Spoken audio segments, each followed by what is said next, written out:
Are we live? How do I tell? I'm pretty sure we're live. Hold on a second. Alright, so we gotta get our theme song in. It's not a theme song, but our opening song, anyway, our opening copyright strike. 1 second. So this one, you're gonna enjoy this one. It's a banger. Here we go. Jungle Hams. How do I do this here?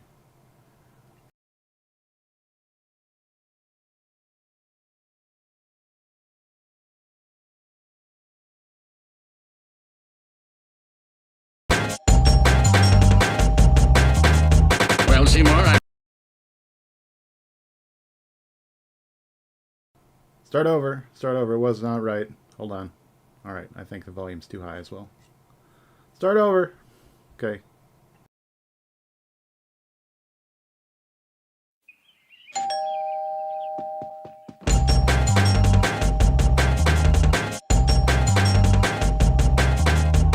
well, Seymour, I made it.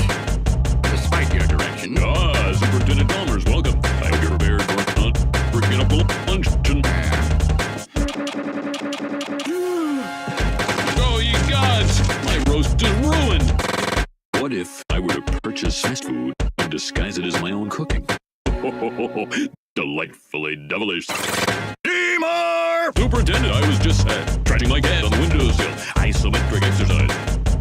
Care to join me? Why is there smoke coming out of your oven, Seymour?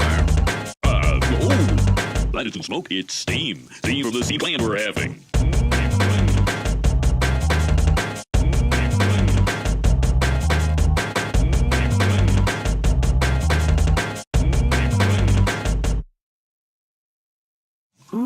Superintendent, I hope you're ready for mouth-watering hamburgers. I thought we were having steamed clams. No, I said steamed hams. That's what I call hamburgers. Steamed hams. You call hamburgers steamed hams? Yes, it's a regional dialect. What region? Upstate New York? Really? Well, I'm from Utica, and I've never heard anyone use the phrase steamed ham. Oh, not in Utica, no, in Albany expression. I see. You know, these hamburgers are quite similar to the ones they have at Krusty Burger. Oh, no. That did get burgers. Old family recipe. Or steamed ham. Yes. Yes, and you call them steamed hams despite the fact they are obviously grilled. You know, one thing I... Excuse me for one second.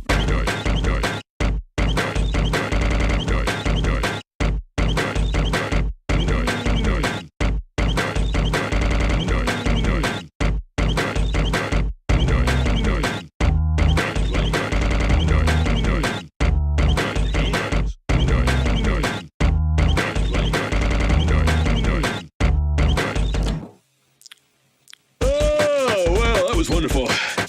Good time was had by all. I'm Hoof. Yes, I should be. Good Lord, what is happening in there? Aurora Borealis. Aurora Borealis. At this time of year, at this time of day, in this part of the country, localized entirely within your kitchen. Yes.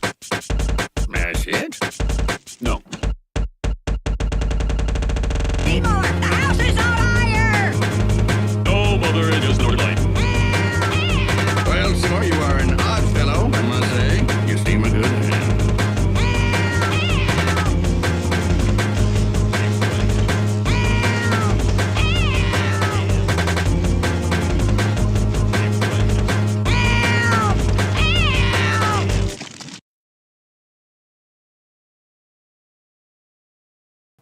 I so enjoy that.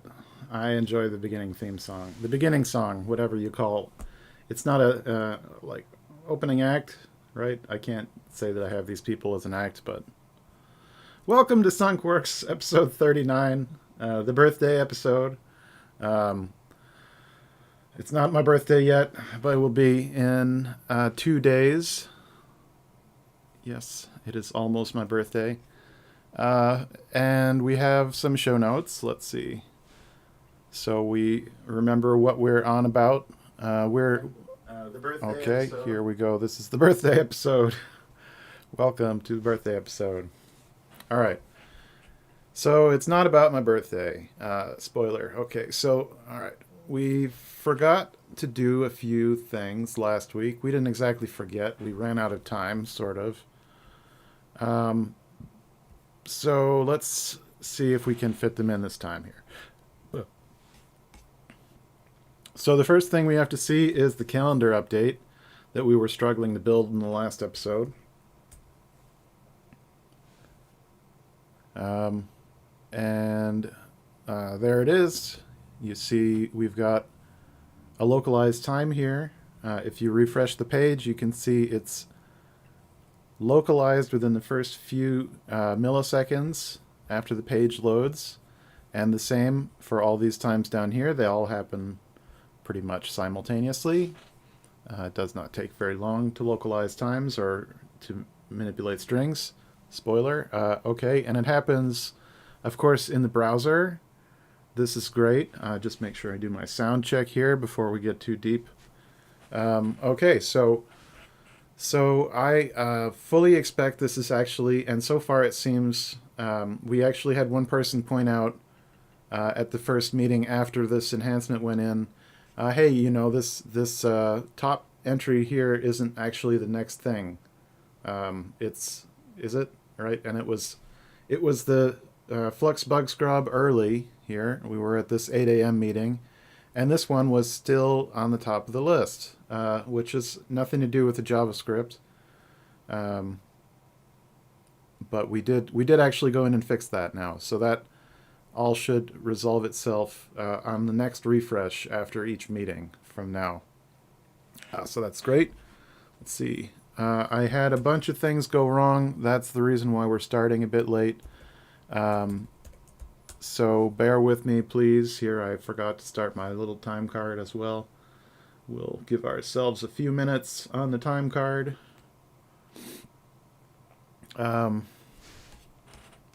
This is truly live. I really hate this app. I wish it was not so slow. All right. It's just slow to start, and then it's nice. All right, we got our little notification that something started. I have to switch it to the day view because it's the weekend. And the weekend does not show up on the... well, it says it's connected, so I see we're recording. Oh, I wanted to give it a few minutes. That's right here. Here's what we're talking about. Okay, so we actually started 10 minutes ago. And that is good for absolutely nothing. In fact, I'm going to give it that little hashtag there because... in case anyone is unaware, I do not bill anyone for my time spent recording. Thank God. This is Sunkworks, an unsponsored garage-based. No, this is not actually my garage, but you get the idea. Okay.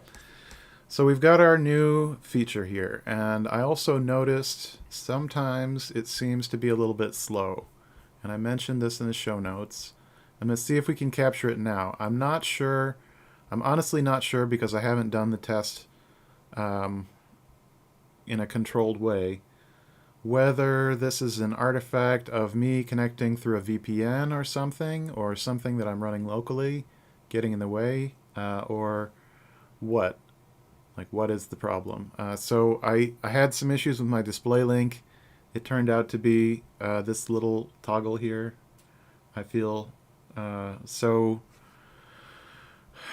to be defeated by a toggle like this is really anyway.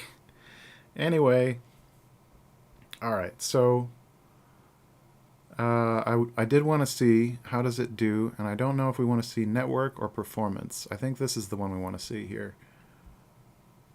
Right, we want to see it does take a few seconds to finish loading.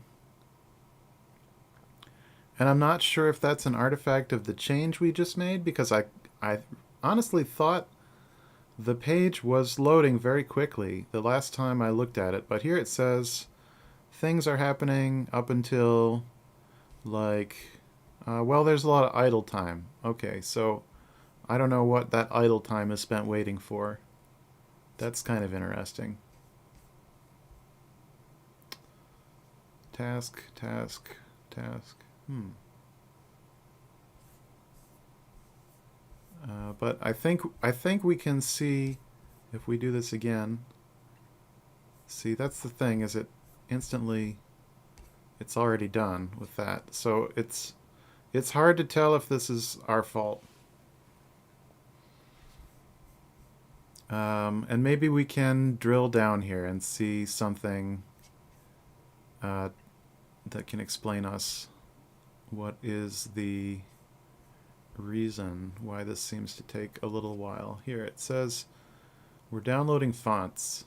Really? I thought all this stuff was cached. Maybe we've done something to break the cache. That's what I'm really afraid of. And the other thing is that this was so fast in our testing, and I don't know. See, this is all downloading avatars, and it finishes all this by the end of 1.26 seconds, which is a lot for a page load, but it's a lot of avatars, and we don't want to get rid of any of them. So I think that's okay. But is that really what takes the most time is the question. Are we... No, see, we have more network stuff that happens beginning about the time those things are done loading, maybe? What is this here? cdn.js deliver npm d3 mark map lib mark map view mark map toolbar. So, all right, we are downloading JavaScript things here. Mark map toolbar. What's mark map toolbar?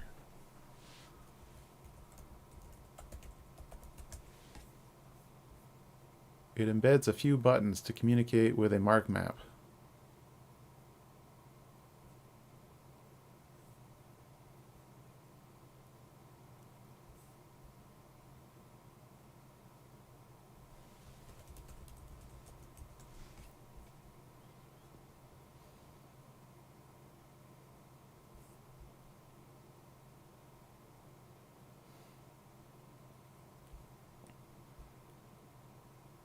Of course, this is my birthday episode, so nothing is allowed to go wrong. Excuse me.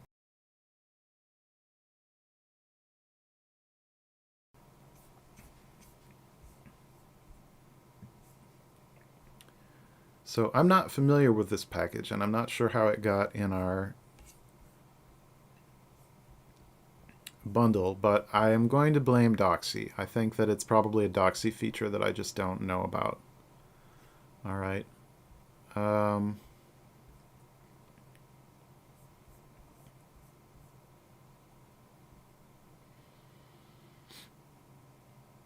So I think what we really want to do actually is we want to clear this and then start recording and refresh ourselves so that we can see actually when this is done.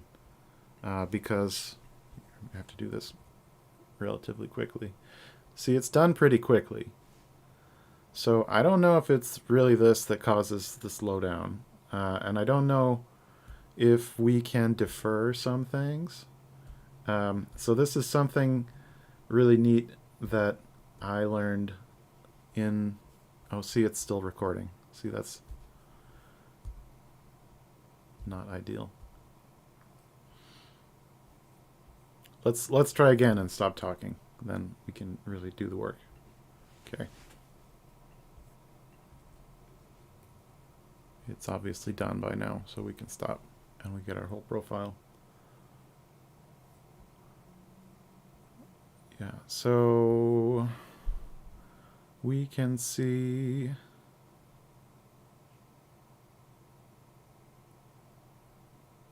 here's where we push refresh. And it takes about... What happens here? Why does this get squished? Oh, is it because I've got the sidebar open?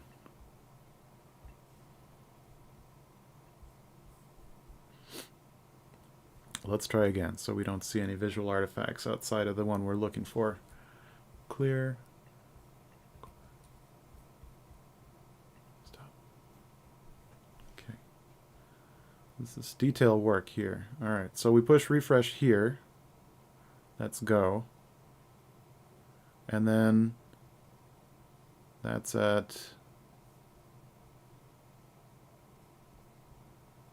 painting, rendering, loading,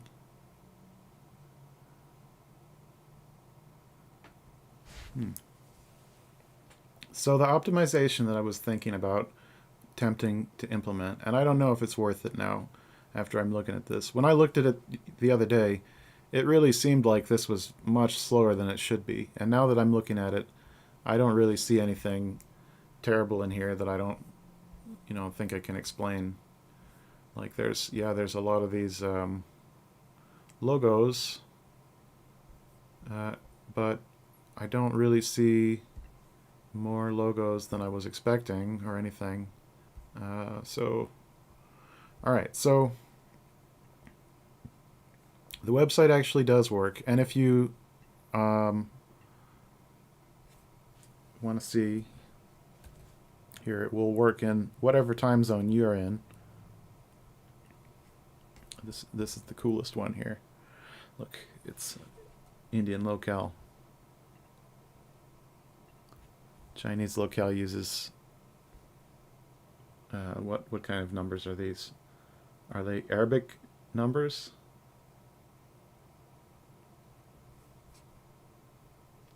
Are numbers. Okay. No override. Alright, so that's enough of the calendar stuff. I think we spent more than enough time on that. So we are going to... I wanted to show you the spin up thing. Let's see.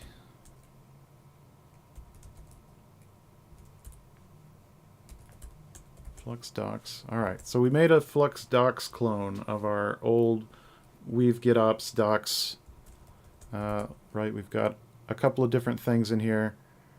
We've got a Hugo spin example that I actually found.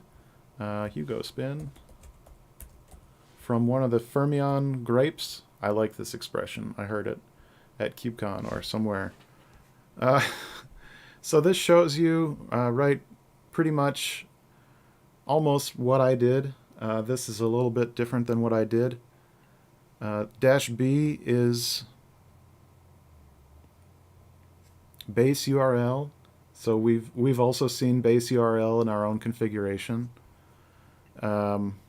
CD app, spin build. So he's using spin build, which I'm not. I actually could use spin build, but I'm not sure. Well, maybe we'll set up spin build here. Let's see. So it goes in the app folder. That's the one thing that I learned, that this is nice, because then people can look at your spin app and say, oh, that's all it is?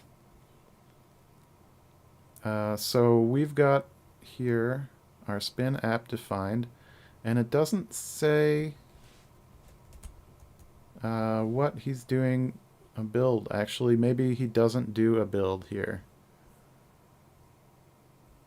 Because here it says spin build, but he's also calling Hugo, and Hugo builds when you call it. And here base URL is just /, so this is assuming the deployment is going to go somewhere that is a canonical URL, and it's just going to not need a port number or anything special. Alright, so we've got our own implementation of this in here. If you go to website here, this is just a clone of Flux CD website, and we've got, it's a little bit different. We've got make spin up, right? Because we already have a couple of different ways to do, and we commented out deploy because we're not going to do a deploy from here. We'll do a deploy from up in the next repo, right? So we've got make file here, make build, and then I guess you just do spin deploy in this directory if you want to deploy. Spin.toml. So this says fluxcd.io, but not really. And let's take a look at our metrics here. So here's our deployment. Probably no one has found it because it's got this ungodly URL.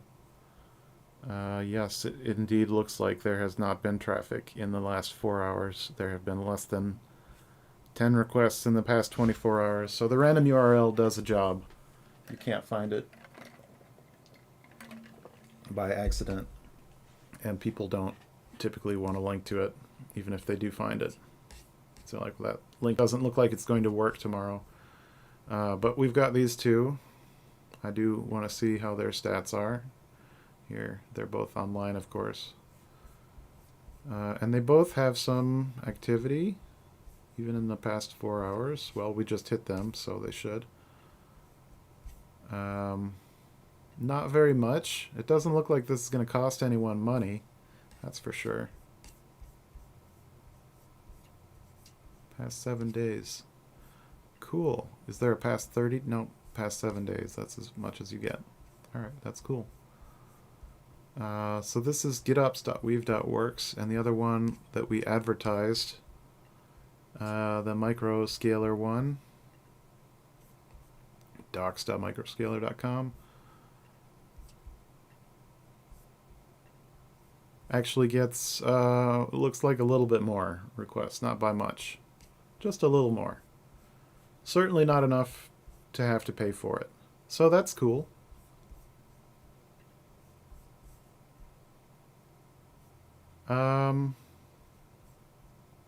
Alright, cool. So we've seen our little spin up thing. We should probably see it run. And I'm going to show you the build here because the build is a little bit squirrely and I know how to operate it, so I'm going to show off. So I've already got my PyVenv here, Python venv, which stands for Virtual Environment for the uninitiated in a Python world.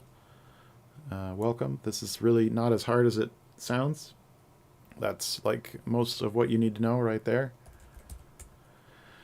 We've got an activate script that I've never used and I don't think I need, and you probably want to run pip3 install. So instead of activate, I run export path equals current working directory, right? This is the current working directory. Current, of course, is spelled with a P. Print working direct. I don't know what P stands for. Print working directory. That must be what P stands for.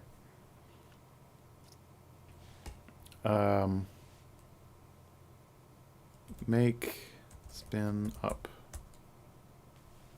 Okay. Oh, we skipped a step here. So it's building sites, and we'll leave this step skipped because it takes a minute and it requires a GitHub token, and it prints it out on the screen, as we learned. If you're not paying attention, you might leak your GitHub token.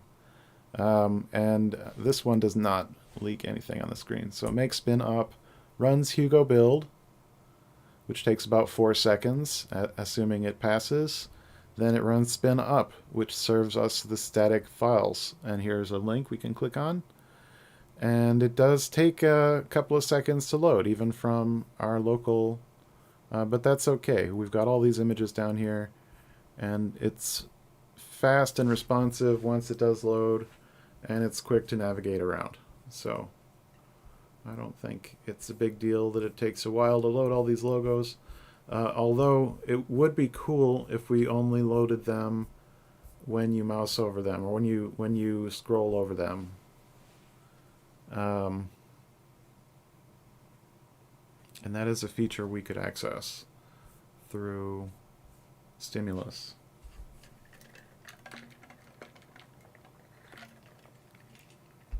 But I digress. I don't know if we're going to get to that today. Okay. So what we do have to get to today, we have to show how do we package this up as a Flux OCI artifact. We're going to do it in CI, because you should always do this in CI.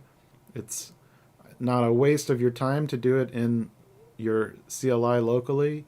I wouldn't go that far, but it is kind of sort of thing you only need to do once, once it's in CI, you never need to do it locally again unless something goes wrong and you need to debug the thing, which of course never would happen on my birthday. All right, so we're going to test out the Flux Application Pattern that it's a catchy name, I know. I'm going to claim credit for that, the Flux Application Pattern. No, I can't claim credit for it. Even if it is a catchy name, even if it catches fire. In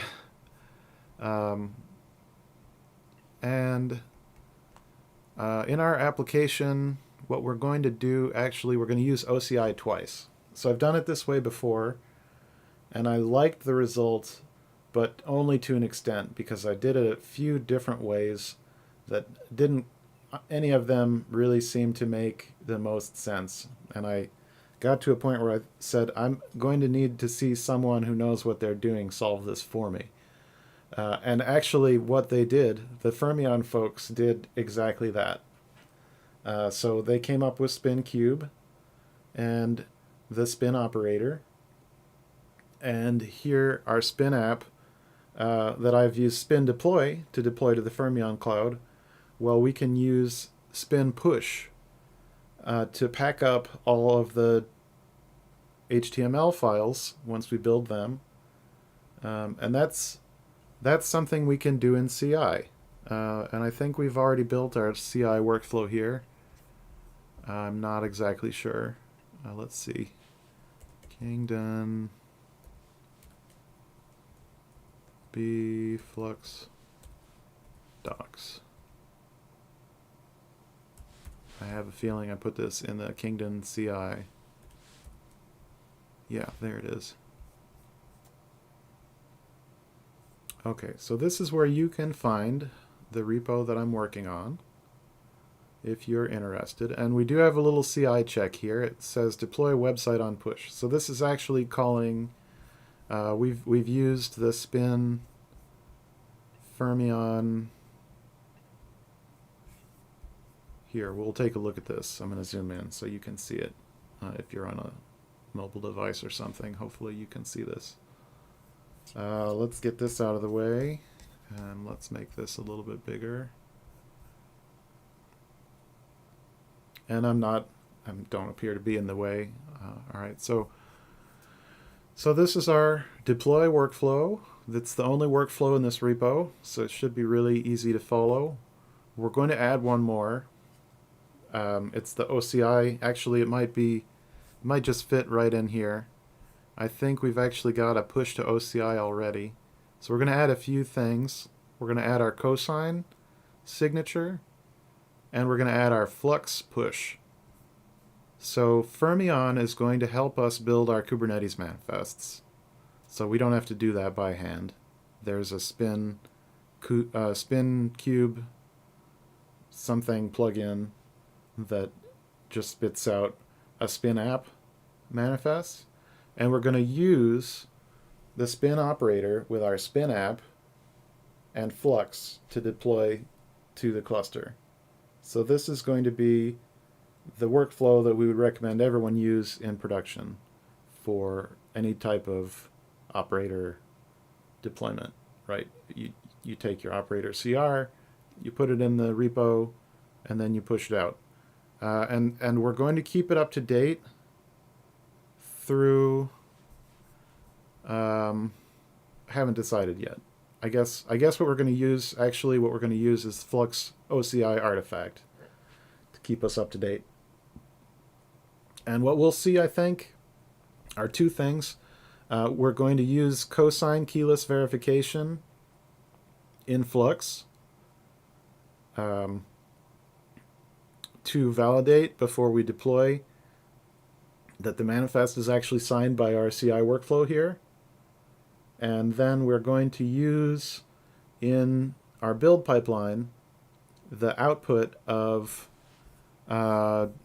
build, wherever the build happens. I guess spin push to OCI. There's a way to capture out of this. Well, okay, so we've got our registry reference here. That's where we're pushing to. And maybe this is fine. Actually, we're going to keep this registry reference in place.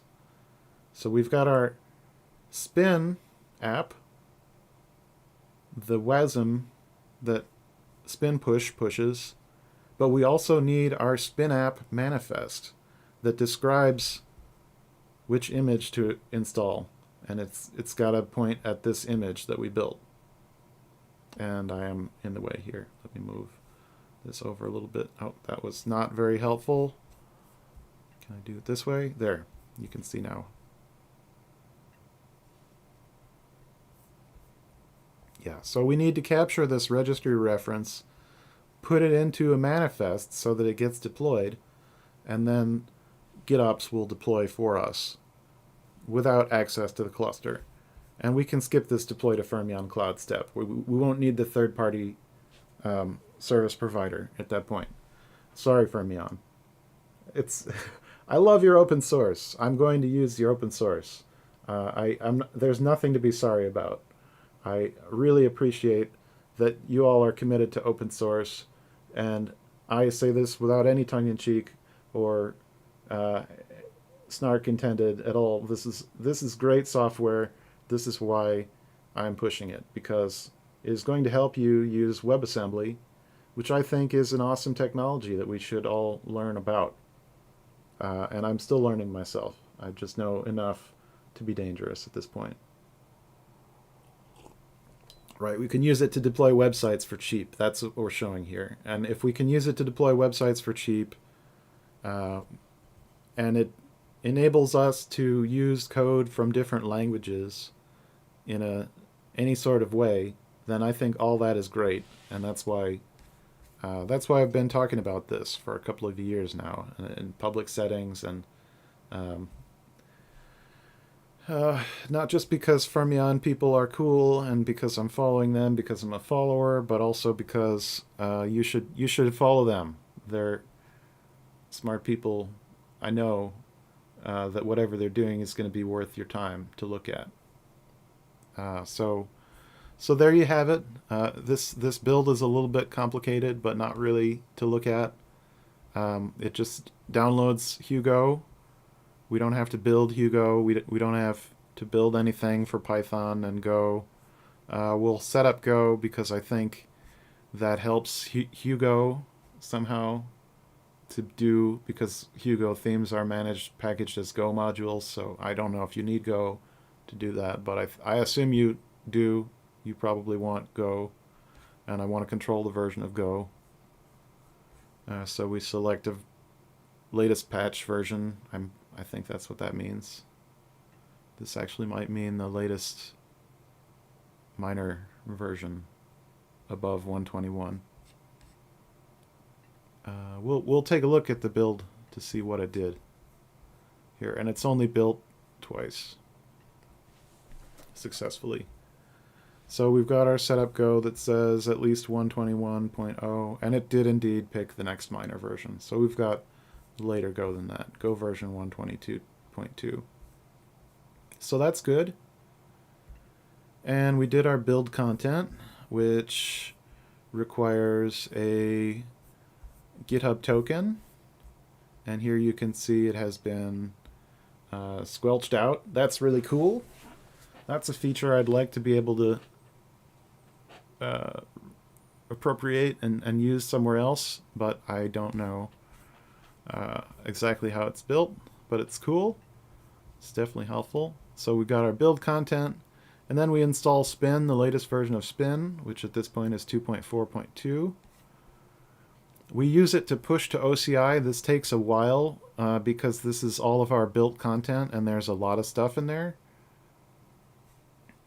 We do deploy to Fermyon Cloud. This takes even longer because it goes outside of GitHub, and it has to talk to the Fermyon Cloud hosts.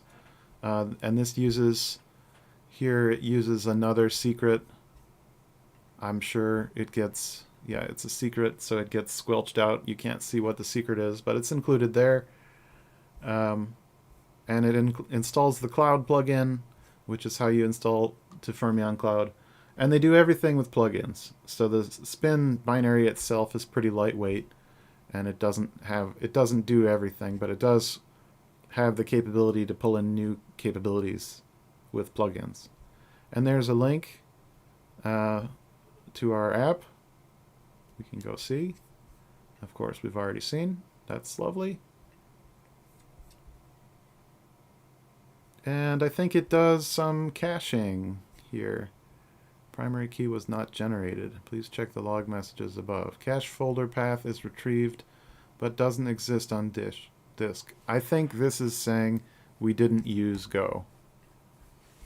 And I don't know if Python is configured for caching. That might be something. It looks like it is here. It doesn't. Unless we're... I don't know. Let's look and see. Here, build content is where I think it does download all of these Python modules. Yeah.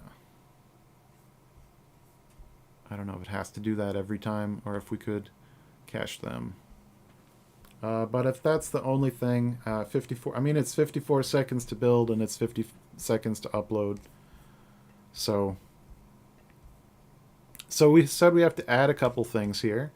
We're going to borrow them from... Oh, my coffee's going to get cold. Hold on. I have my lovely amber coffee mug from Octeto. Thank you, Ramiro.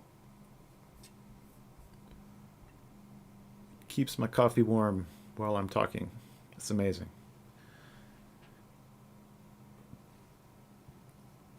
Okay. We're running out of time. Probably already lost your attention at this point. But let's see. Okay, so we said we wanted to do... we wanted to follow a good example.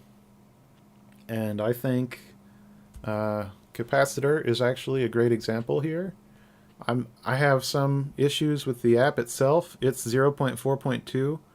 So I'm going to excuse those things and I'm not going to nitpick because I do think it's really nice that someone's building and maintaining a UI for Flux, and he took my feedback seriously. I suggested an addition to the README, and I found it the next time I went looking.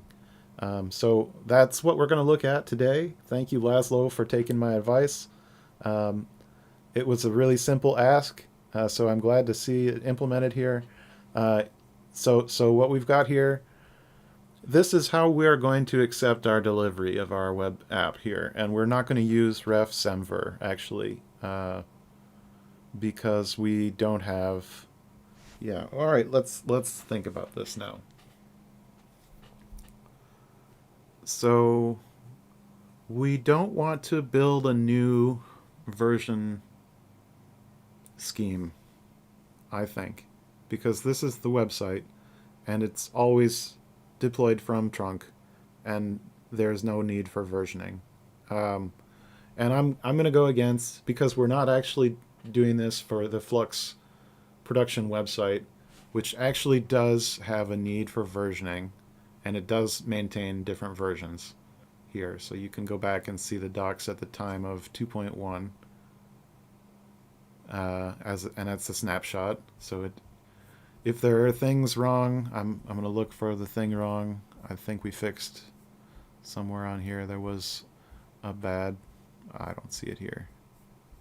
Well, I'm sure we've fixed things. Anyway, you can see this is the old version. And if you go to our Spin app, I think what you'll see... Fermion... Where was that? Flux app. Here we go. I think what you'll see is that those versions don't work here. Well, they do work. They take you to the canonical URL. And the older what you look at, you see actually... Oh, that's cool. I never noticed that there's a...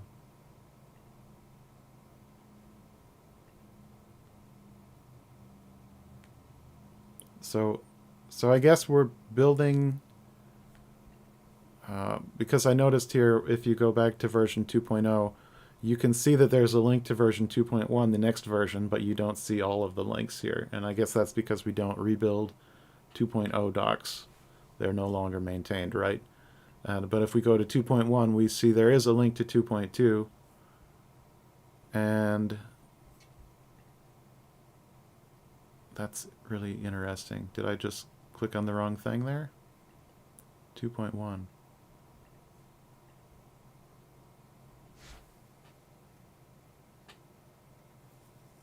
Well, so the links don't work on the regular site either. So that's fine. They kind of work. They do link you to the next version, but not exactly. All right. So anyway, we're going to take what they've done here. We're going to look at our build. What can we add to it? We want to make a Kubernetes deployed target. That's what we're going to add to it. And then we can add some embellishments later. But we just need to get that deployed target first. All right, and we want to look at the YAML for that workflow and see where are we pushing to. So we're pushing to Flux docs build. All right, so we've got a repository, Flux docs, and it's got a build image. So that's like a dev image. So maybe we should formalize our release workflow here. Excuse me, 1 second.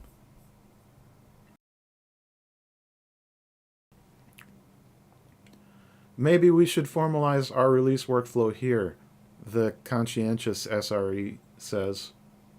And what I respond to him as I say, no, don't make it any more complicated than it already is. We're just deploying from trunk. There's only one deployment. Don't worry about it. So we'll actually have 2 deployments, but they're functionally identical. So we'll have our deploy to Fermyon Cloud deployment, which is the latest by virtue of this job having succeeded and Fermyon having kept that information. But then we'll also have our GitOps deployment that can replicate the behavior of Fermyon Cloud on any cluster at any time, which we can be free to tear down and stand back up because we're using GitOps. So that's the advantage you get by using GitOps over a hosted option. And let's see, what else do we need in here? So we've got to get a few things. So the one thing that I asked Laszlo to add that I didn't mention here it says optional verify OCI repository with Cosign. This feature requires Flux 2.2 or greater. Cool. So this here, we're adding match OIDC identity. What this says is look for a Cosign signature and verify that it has this issuer and this subject. And we need a regular expression for the subject because we'll see why.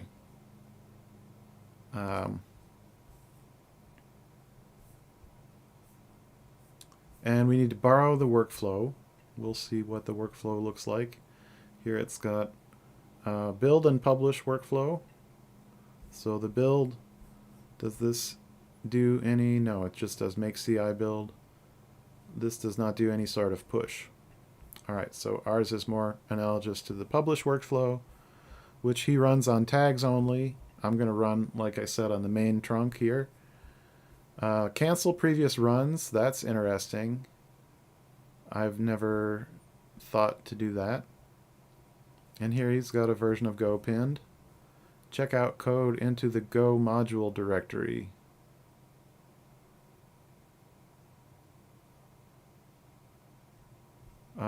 That's pretty descriptive. Fetch depth 5? I don't know what that does. I'm just going to ignore that because I don't think I need it. I don't need this. Build UI. Alright, so we do our building. We do make dist. I'm going to guess that is everything you need for the release artifacts. Create release. We're not going to do create release. We are not going to do setup QEMU docker buildx because we have our spin wasm instead. Log into GHCR. We have something like that. Build and push image. Tags, step version, output version. Okay, so we've got our tag. Set up Flux CLI. Here, this is what we start to need to copy. I think we need exactly all that. And we'll just change this.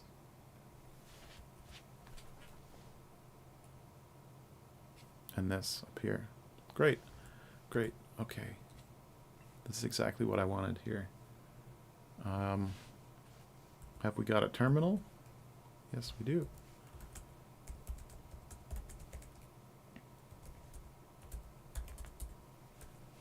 Here, let's make this a little bigger for y'all. Okay, so we've got our Fermion deploy. We are going to mix in. Well, so we could do some things in parallel here. Let me think about this. Do we want to do them in parallel? I don't know if that's such a great idea because we have to do the build before we can do anything else. And none of this stuff really takes very long. But it would take us a while to figure out how to pass the build from one to another. Alright, so we'll do deploy to Fermion Cloud first. We'll do set up Flux CLI and stuff after. Okay, so let's start commenting here and say prerequisites.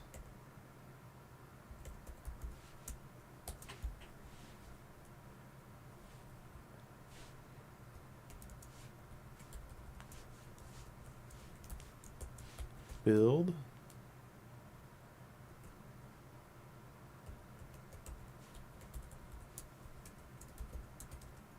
Push WASM.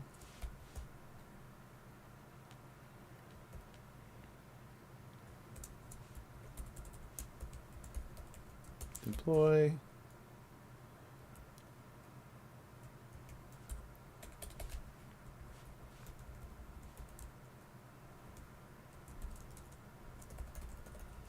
Push to Kubernetes. Okay, so we're going to read here and see what are we pushing exactly. We're going to add spaces so we conform with the formatting of the repo, and we are going to flux push artifact to Kingdom CI Flux docs manifests, and instead of version we are just going to use latest. No. Yes? No. Yeah. No. No way. Yeah. No. Ooh. I don't know about this. I think we actually want to... I'm really conflicted about this.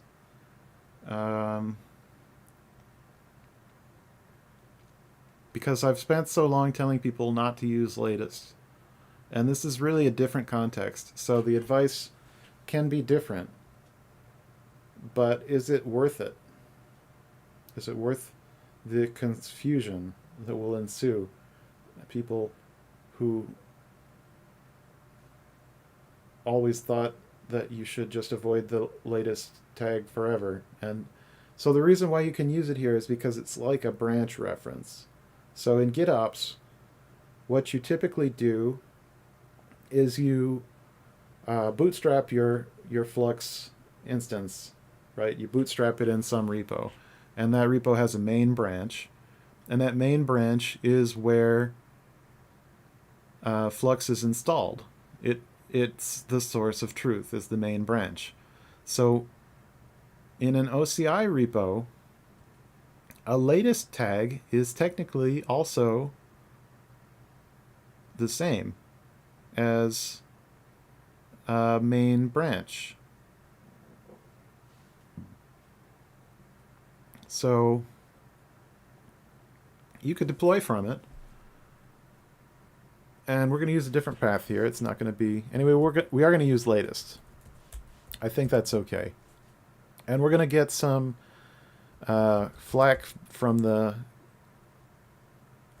I don't care.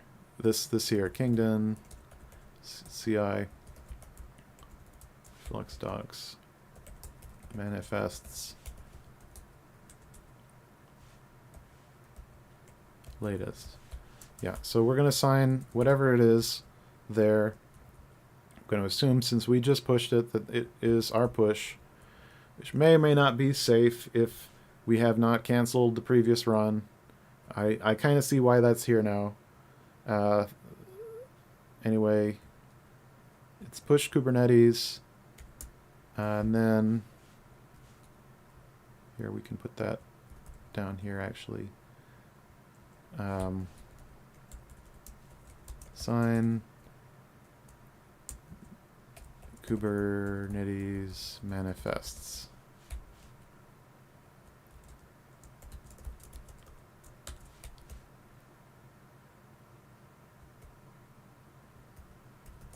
And that, I think we've been putting those on the thing that does the thing. All right. So what we really should do is capture the output of Flux push artifact. And I think I have a script. I think I actually have a script we can borrow that does this. Am I going to be able to find it? I'm going to go off screen here for a second and try. Oh,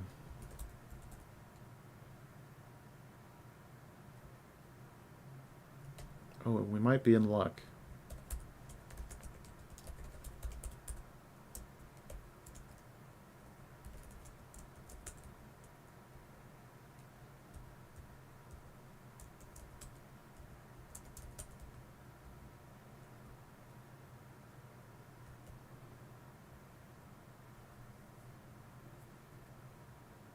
Oh. So here's how I did it before, and this is not exactly what I was hoping we would find here. So here there actually is a unique image tag used, and that makes the signature a little bit more reliable. But it's still not ideal because you want to sign the SHA, and you only know the SHA at the end of the build. And you know that it's your SHA because you just did the build. So it's silly to use an image tag and refer to, right, unless you have something that checks, am I actually signing the thing that I just built? Because it would be easy for someone, maybe not easy, but it would be at least technically possible for someone to push over your image tag right after you're done pushing. And I mean, there's no step in between this step and that step, so it would be pretty difficult for them to do that, at least in terms of timing, if they had access. And the access is the thing that would make it pretty much impossible. But like, there is a line between pretty much impossible and technically prevented, right? And we're talking about a signature here. This is a security tool, so we should actually do the secure thing. But this is not for production, so I'm not going to waste my time on it. I really am a little bit miffed that it's not easier to do the secure thing, but we'll see the build run here. We're almost done here. We don't want this to say capacitor anymore. Capacitor install manifests.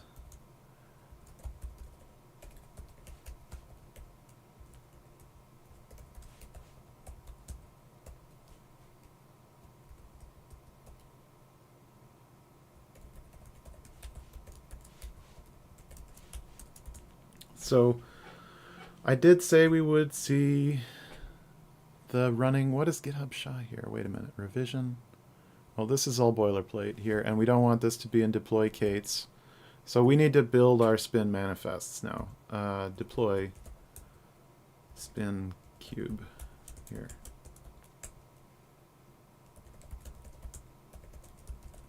So, all right, let's put all this stuff in here.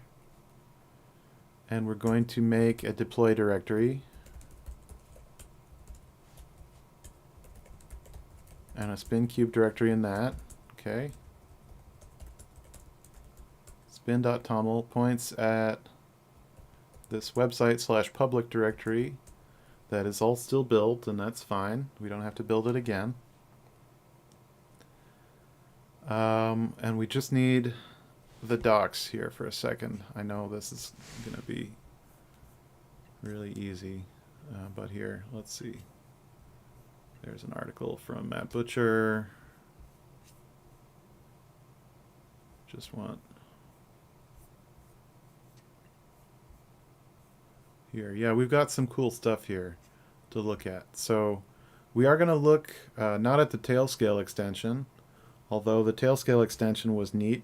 I have installed that one as well, but we're not going to look at it because it's got this weird extension service config that I don't know how to feel about.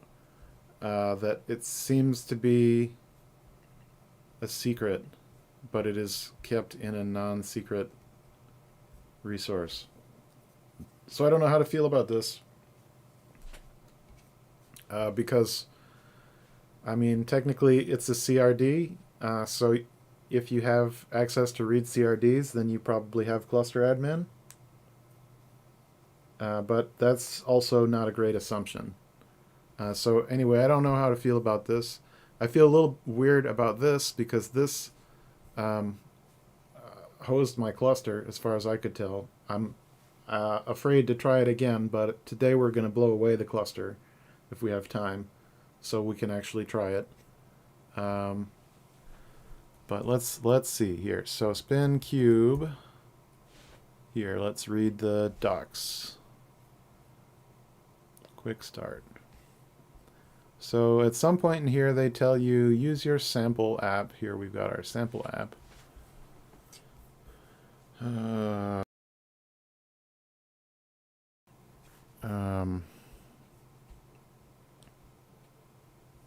I don't think we want to use the sample app because it's got manifests already built for us. We want to use the plugin.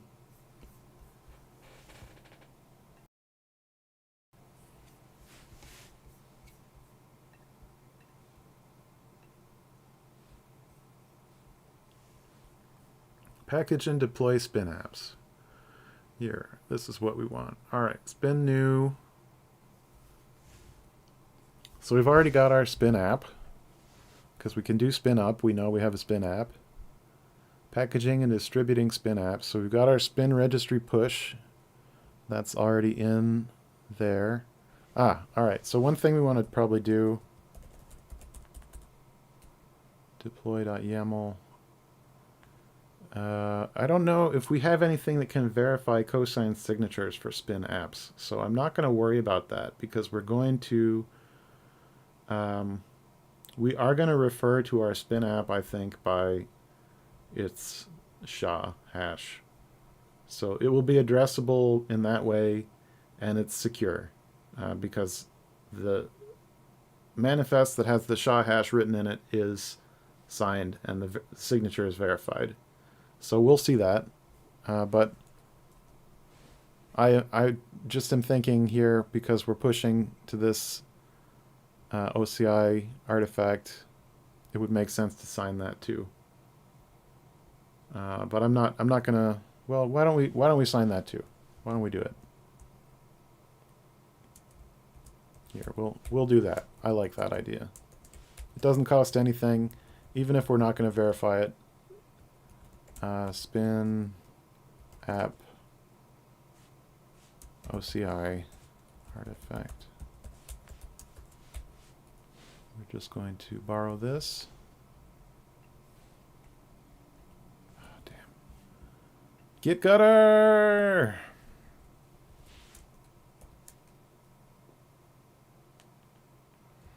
And here we're going to github.run ID is going to be the same.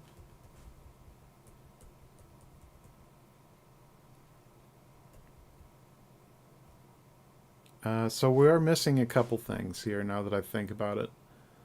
So we're missing something to update our manifest. We could use Flux for that, and we could use image update automation for that because this is a serial number. So we could do that, but I'm not sure about this -2 and how that's going to affect us. It might not affect us. We might be able to get away with this. I think this is okay. We'll probably use the image update automation, actually, now that I'm thinking about it. So that we can keep this manifest up to date without manually incrementing it. But we'll manually increment it the first time. We actually have to write it. Wait a minute here. OCI. I don't want that to be lowercase here. Don't want to be accused of copying, even though I did copy.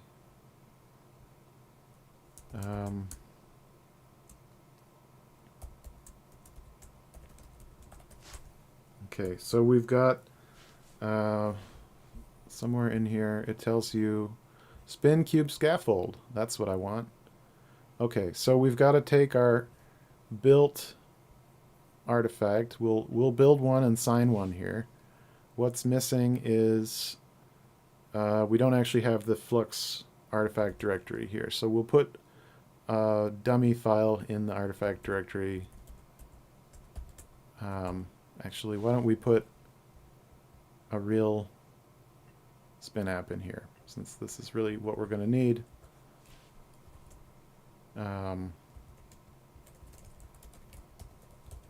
Here we'll start with a customization.yaml.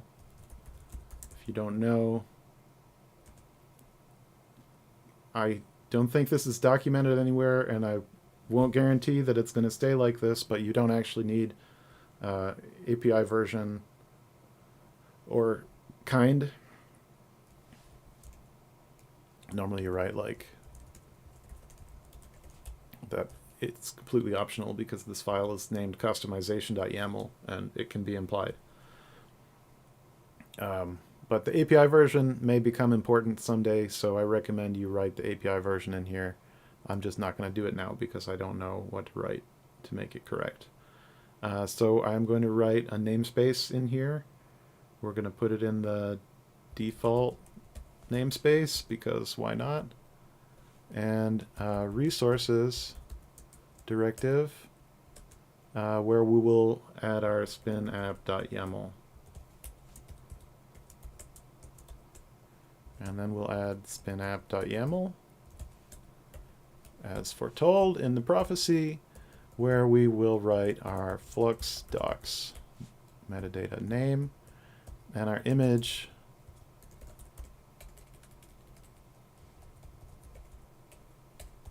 GitHub workflows deploy. All right, we need our image reference, which is not going to be this one. It is going to be this one. And I'm just going to put a placeholder in there, and it will be wrong for the first minute or two for the first build. So we'll substitute in here manually the correct number, and later we'll add our image marker. And we've got replicas count of 2. Okay, so I think that's everything we need here. We've got a deploy directory with one overlay called SpinKube, and we're going to test it before we go ahead and build everything. I think that makes sense. So let's give it a test. Actually, you know what? We don't need to give it a broken URL. We can use one of the existing artifacts that we built. Oh, and it says it's private here. I don't know if we should make it public. Maybe we could make it public.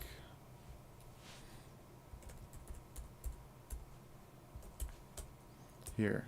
So in this place, we're just going to put that number here.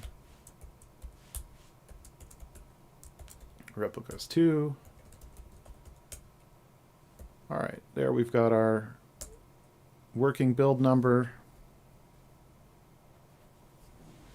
I don't know if we're going to set up Flux image update automation today. I am running out of steam already, but we're going to get where we said we would go, at least.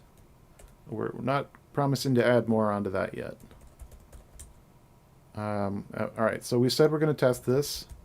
We are going to see that on the Talos cluster,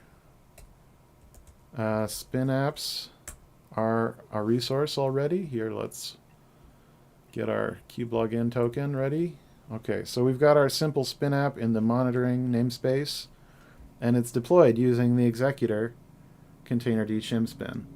Now, how did we do this on Talos? I'll tell you. I'm glad you asked. Okay, but first, let's test our deployment. K apply -k, deploy SpinKube. Of course, don't try this at home. Oh, it says that's not a valid executor. That's interesting because we just saw it was accepted there. Wait a minute. K edit and monitoring. Spin app, simple spin app. Executor. Here, so it does say that is accepted here. Active scheduler. Containerd shim spin.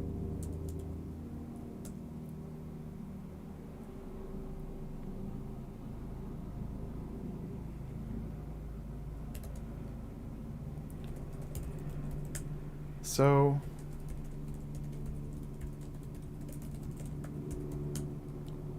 we've got our runtime class here. It doesn't point at that explicitly. Why is this not working now, huh? I thought it was my birthday.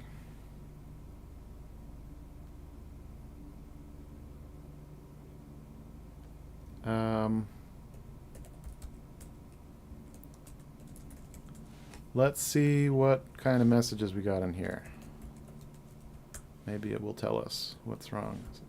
Flux docs. Alright, so we did try to apply this. We got booted back by a webhook, right? It said defaulting to executor, webhook group, validate create. I don't see any error here. Reconciling service, reconciling deployment. So I know that it errored out though because I saw it error out, and I'm sure that it didn't actually create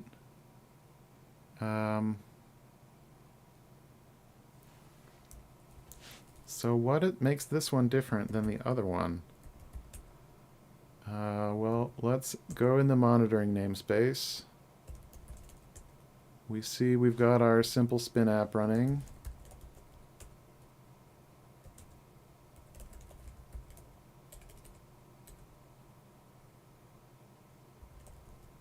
Does this work? It will be really cool if it can follow. No, it doesn't know how to do that.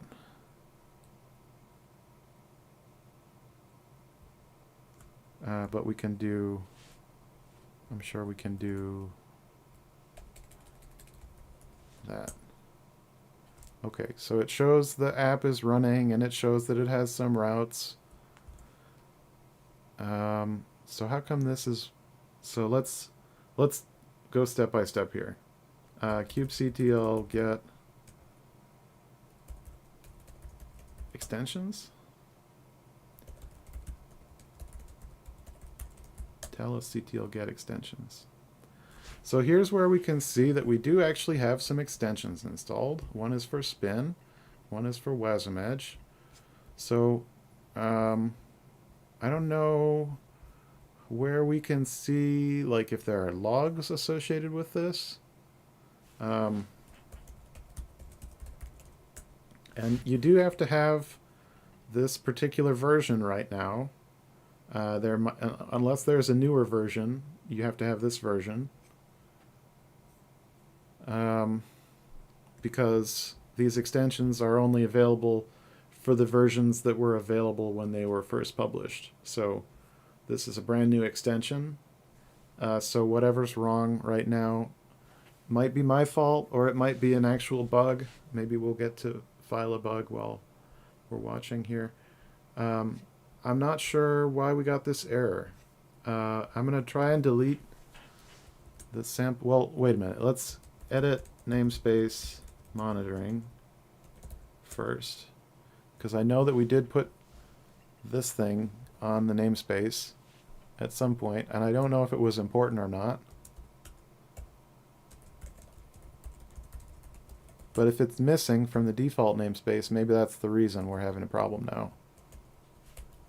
Put it on the labels here. Okay. And it still says it's invalid. Executor container D shim spin does not exist on cluster. So let's try one more thing here.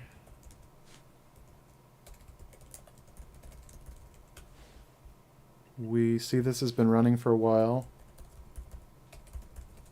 Maybe it just needs a fresh look at the cluster, and it's going to come to its senses and find that actually we do have that executor on the cluster.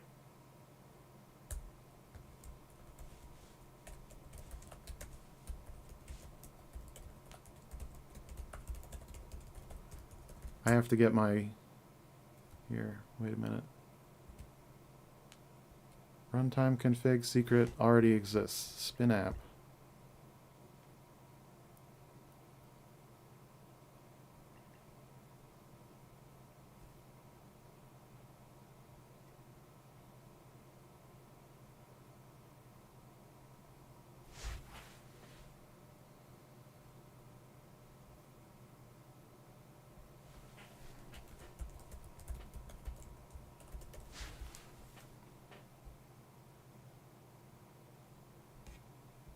So is this a resource that we can look at? Oh, it does say that there is one there. Ah, but it's in the monitoring namespace. How did that happen?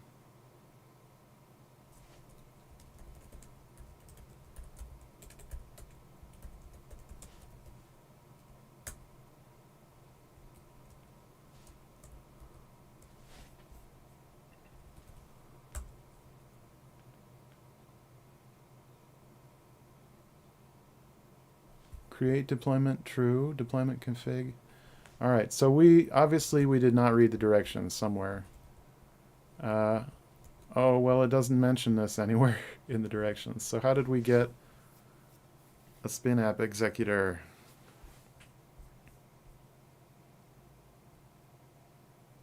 Well, let's look at our Helm config. I bet that we did this to ourselves. Okay, get, let's see. Helm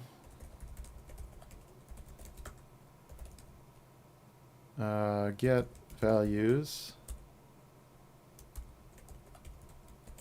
spin operator user supplied values null. All right, spin operator quick start. Was this a thing? Here, apply the runtime class used for scheduling spin apps. Apply the custom resource definition. I'm sure I just did all this stuff.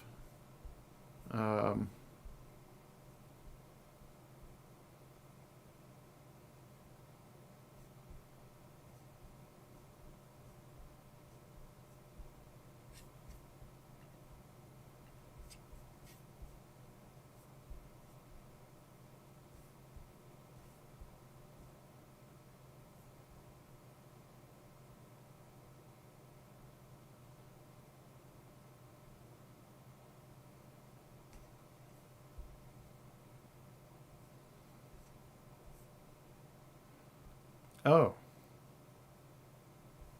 Here it is.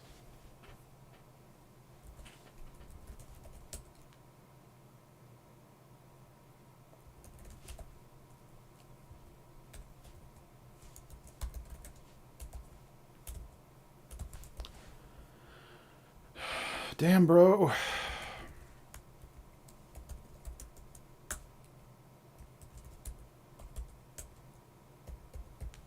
So, all right. So here's our problem: is this is actually a namespaced resource, and this might need to be fixed.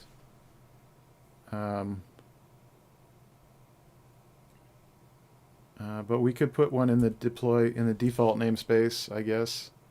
Create deployment true. I wonder if this is just a bug.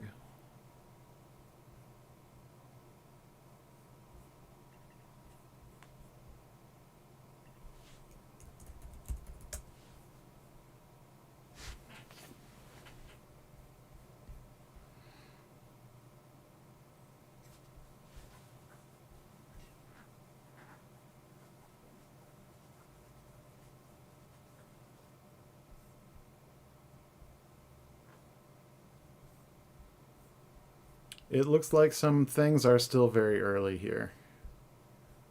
It kind of looks like there is uncertainty about whether the runtime config will be namespaced or not. And in the meantime, it is namespaced.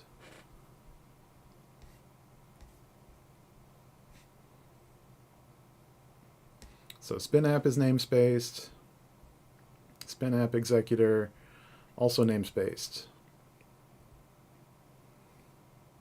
All right, so this is pretty easy then. We're just going to make sure that this actually goes there together with our app, and I'm going to put it in there, and we'll see why. I think it's okay. We can bundle this in because we're going to depend on Spin from our app. We'll build a dependency configuration. So until the Spin infrastructure is installed, our app is not going to try to come up, and this SpinApp executor resource will not get invoked.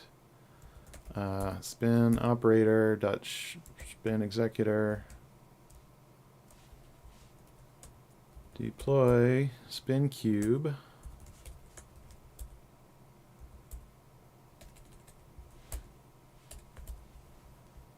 here.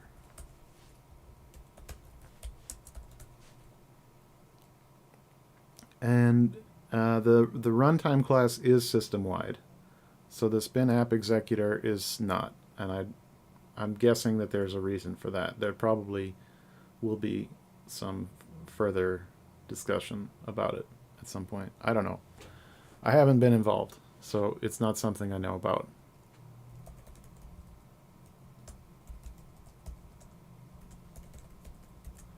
So we'll do apply-k again. It does say spec is invalid, but if we try again, it works this time.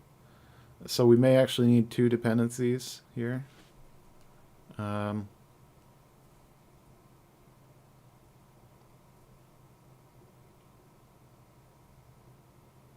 wonder, is that going to be okay?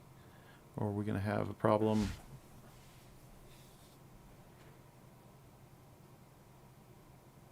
All right, we're gonna make two. So git move SpinKube to spin app and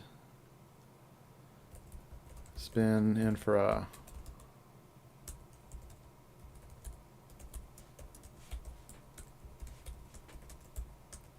So the app is not part of that.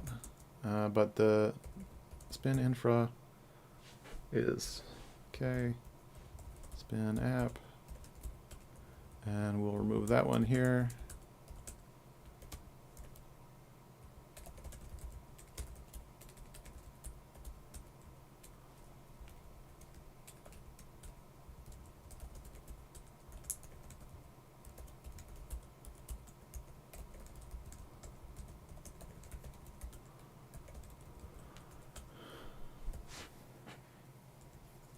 Okay, so now we've got two targets in our OCI repository.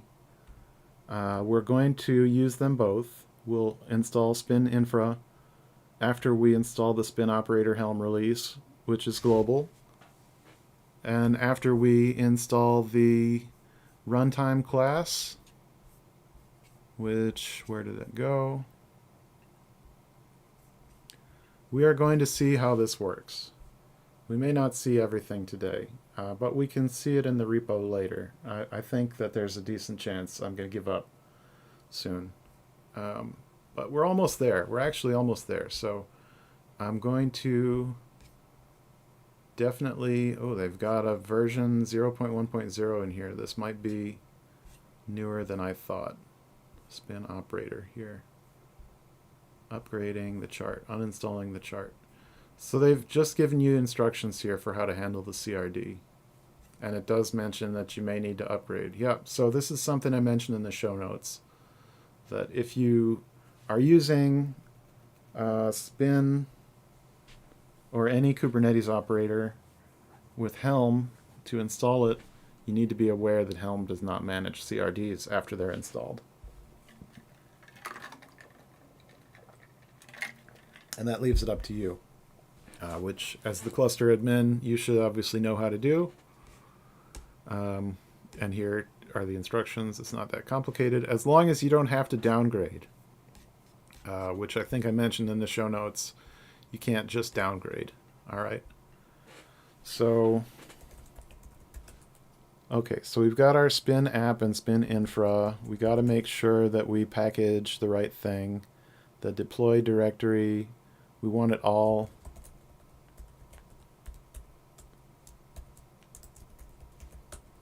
Not SpinKube. We want the whole deploy directory. Path equals deploy.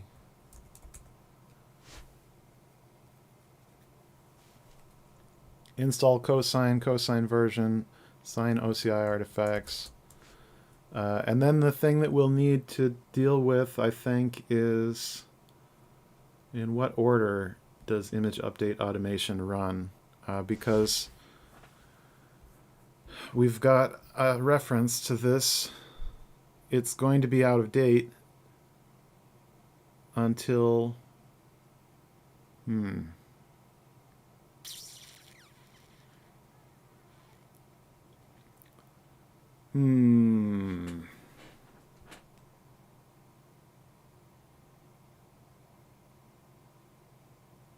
All right, so we're gonna do it sneaky here. What we're gonna do, we're actually going to update the reference in here with YQ. I think we can do that. So we'll get a new here, I know how we'll do it. Spin app customization. We're going to use the images directive. Spin app customization. Spin app. Oh, is this going to work? Because this is spec.image, but it's not in a deployment. I don't know. We'll find out. Name. So this is old name, I guess, right?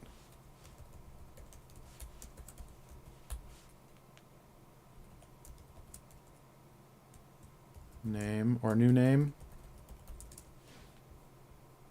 We'll leave that as the same name. And tag here.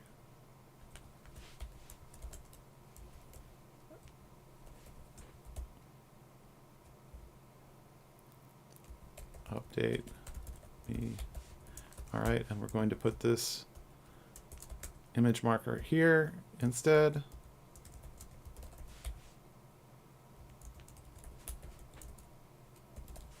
We'll come back and make those proper image markers. That's not a proper Flux image marker, but that's okay. We just want to see that this actually builds first. Customize, build, spin app. Old name. I'm sure it's name.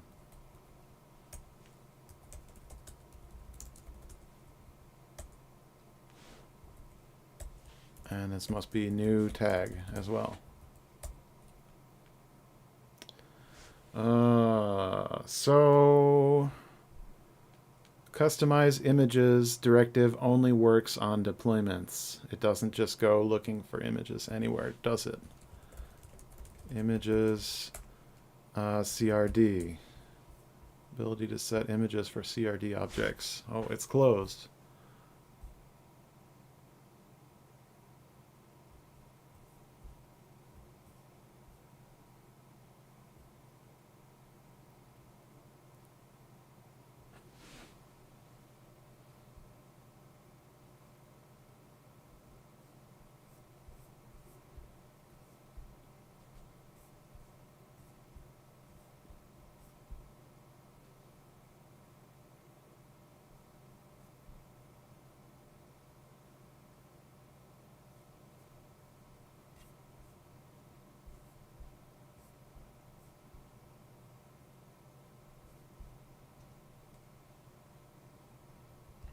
Okay, so it is actually supported.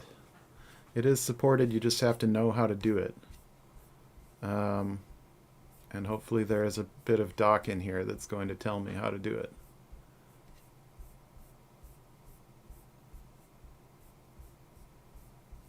Oh, yeah. Of course there is. It's probably in the comments, right?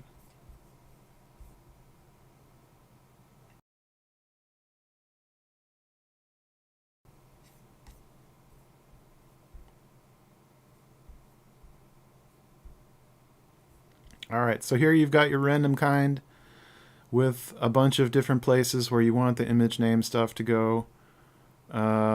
Here you've got your deployment.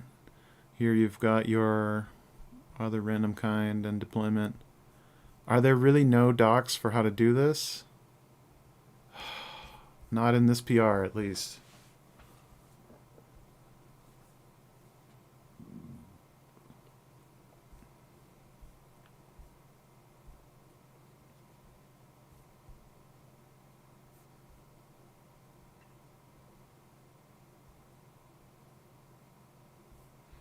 All right, this is really easy. This is how you do it. Okay.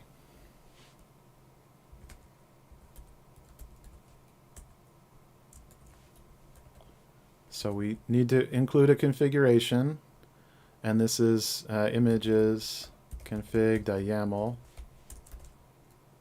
spin app images config.yaml.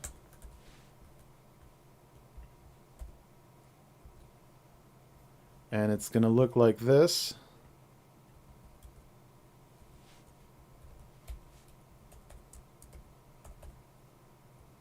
Is that really transformer configs? Images, readme. Wait a minute. Images. Ah. Yeah, and we do need to say what kind of config it is. So it actually has to say that. I think that should work.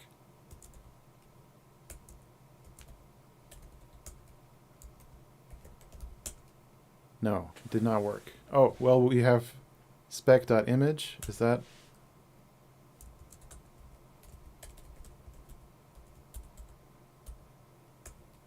Spec.image, myCRD. So we want it to be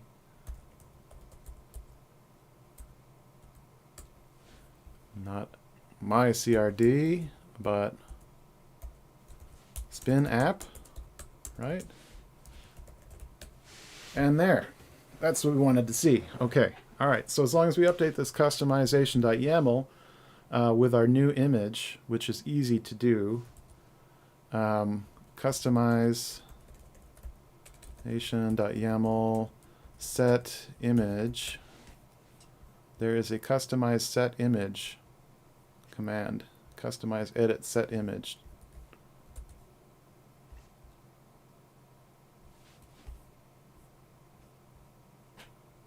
And its tag equals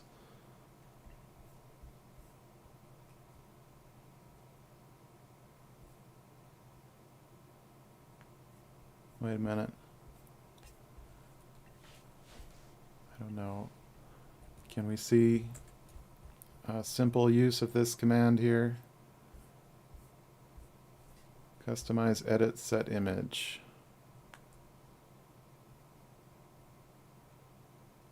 Name, new tag.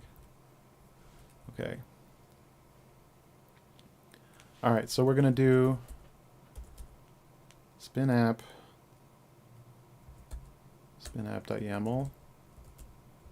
customization.yaml, and we're going to call this one fluxdoc/build, right? That's fine. So we can refer to it more easily, like this. And we might not actually need these image markers at all. I think we're just not going to use Flux image update automation because we can do it in CI, and it's fine, right? We're going to new tag is also going to say update me, and that's okay.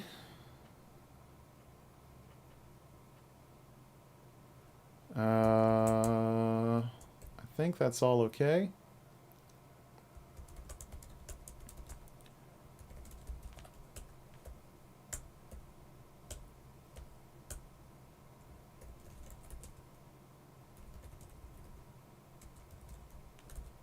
Customize, edit, set image, Flux CD, docs, build equals.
Have to pass it your customization file.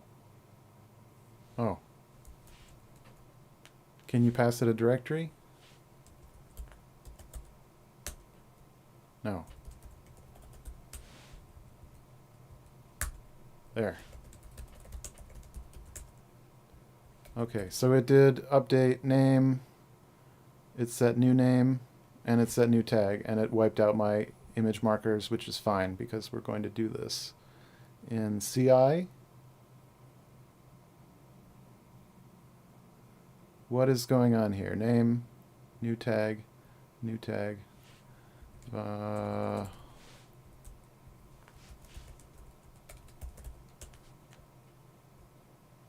Flux docs dash build, Flux CD docs. Alright, so it was actually Flux docs dash build. We want to get rid of that. Try again, and we'll put this up here since it's been so kind as to deposit it for us, so we know what we're doing. So this is going to be the write command now. Okay, we're going to do this.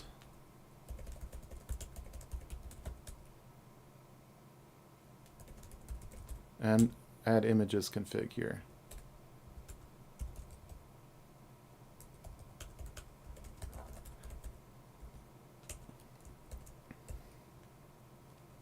Okay, so I think we have the customized CLI.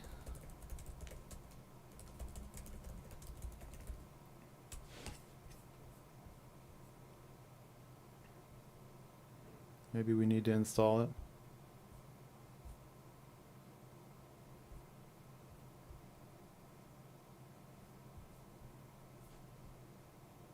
I don't see that a lot of people have started this, so I'm going to leave it alone because I think it might already be installed. This one looks like also not very popular. We're just going to assume that it's installed. I think it's installed. So before we... Okay. Update Kubernetes manifests. Name, set, image, customize, spin app.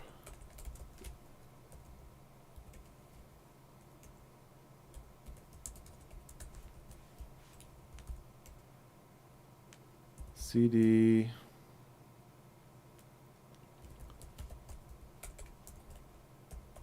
deploy spin app, customize set image, and here's where we need that tag. Alright, so that's what we're going to sign. That's going to be the only difference between the revision here and what we actually push.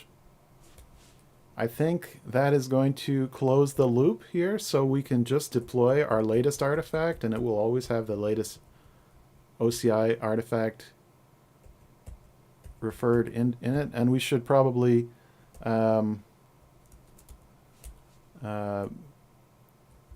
manifests here, and we'll also assign OCI. Here we'll be a little bit more specific. WASM artifact.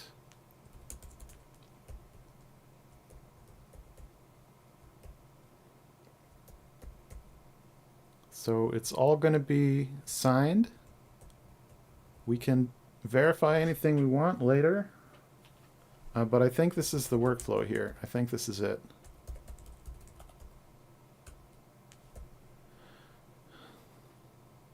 Oh, we got a typo.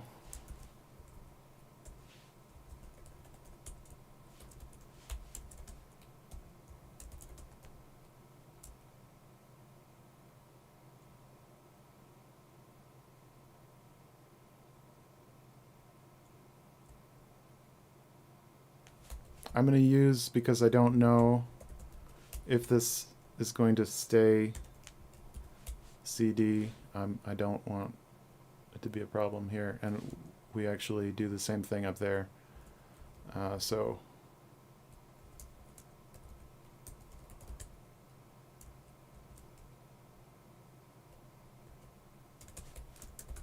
I think that's fine.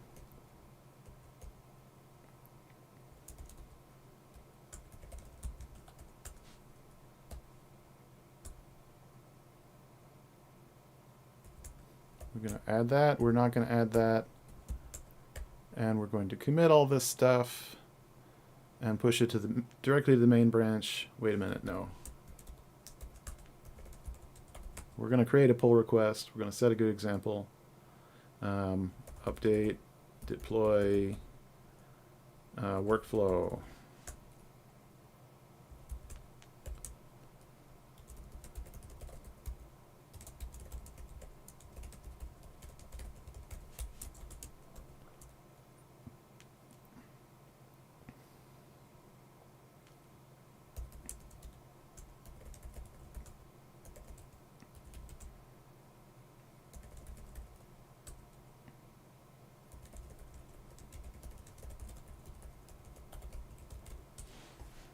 And we are just going to merge it without doing any review. So we can only set so good of an example here. We're going to now we're going to look at it. We're going to see if there's one last chance to look for errors. So we've got our prerequisites, or most of them. We've got build content, push WASM, deploy, set up Flux CLI, push Kubernetes Flux app, install Cosign, Cosign version, sign everything here, update Kubernetes manifests. We do have an error in here. We pushed our manifests before we updated them. So let's fix that before it's too late. That's why you read these things before you depend on them. So we'll put this up a little bit higher.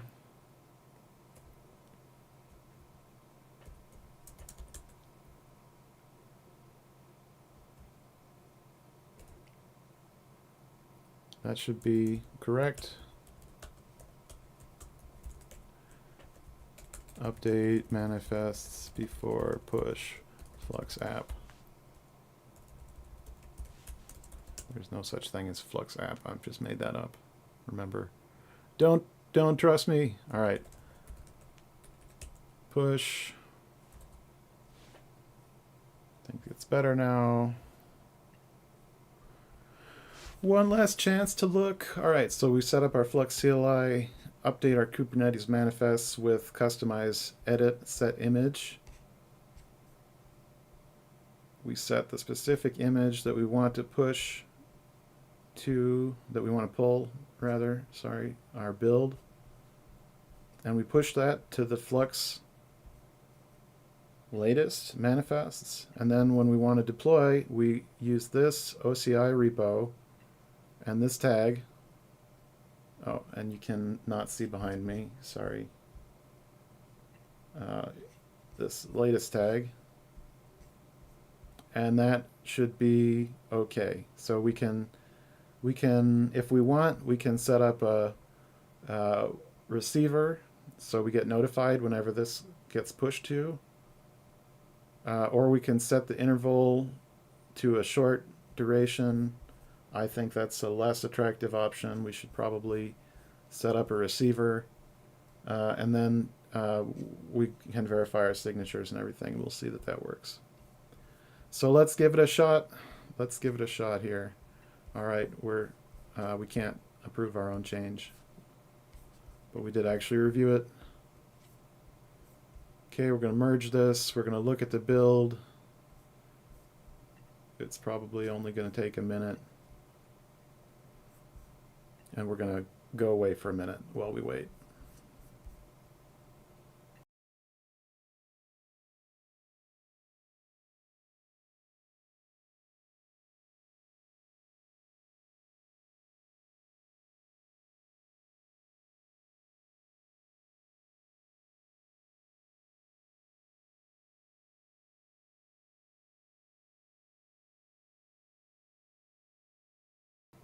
Something else we need to fix in here.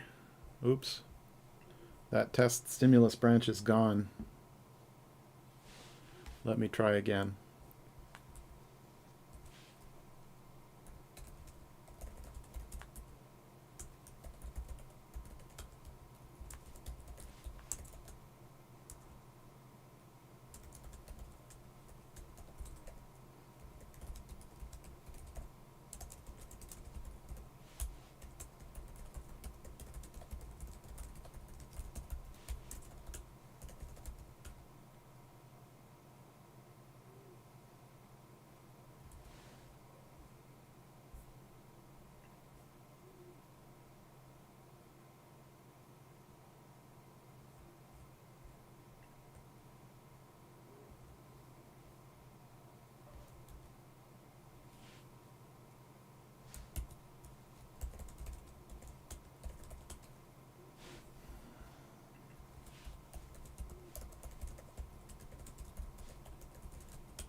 So what we're not doing here, since I don't think I said this clearly earlier, is we're not capturing the SHA-2 and using the SHA-2 to sign precisely the image that we built.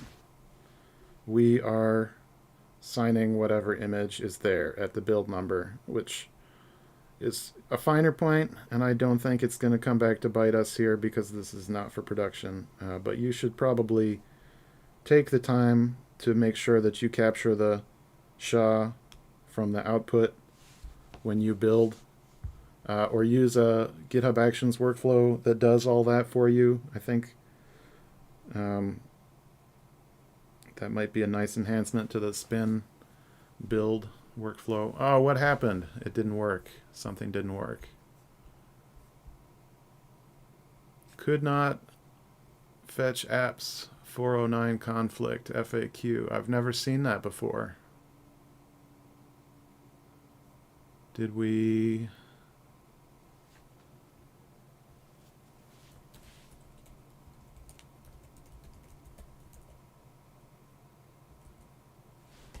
I don't know what happened here. So we might just have to ditch our spin deployment. Maybe we can try running it one more time. I'm not sure why this failed. It might have failed because our canceled workflow didn't get canceled quite in time, and maybe there's already a push in progress. And maybe we'll just get another conflict if we try it again so soon. But we've got our conflict code here. Could not fetch apps.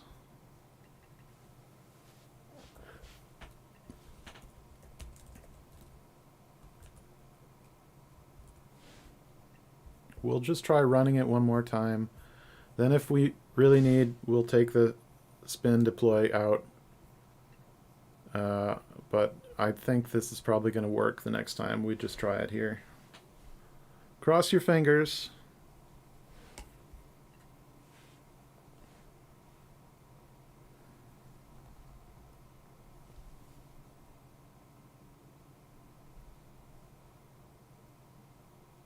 And hold your breath. And all the other stuff you want to do in case.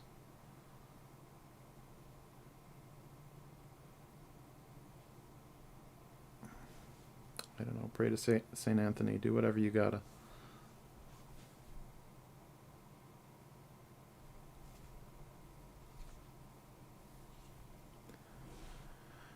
If this works, I think I'm going to take the doggy to the park. And if it doesn't, we're just going to do one more push to make sure it works.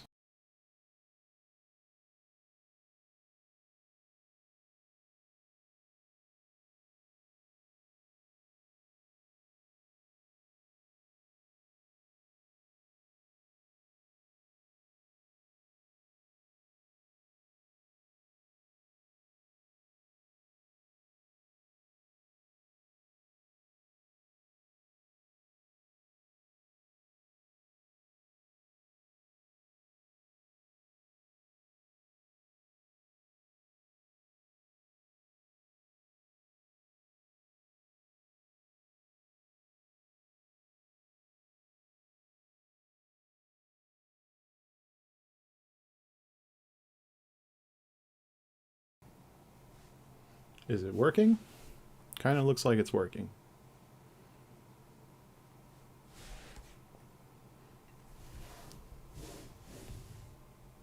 Cross your fingers. Remember, nothing's allowed to go wrong on my birthday.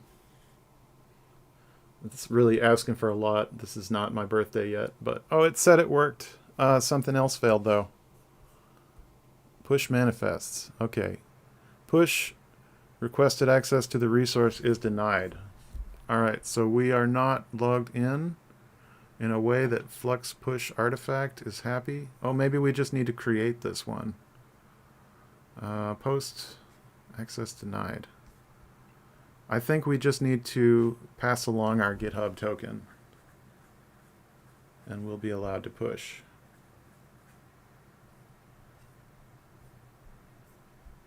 I'm not sure. I'm not 100% sure.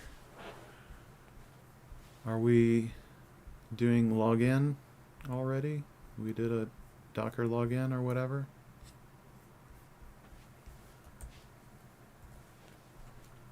Let's see. I'm sure there's a good example.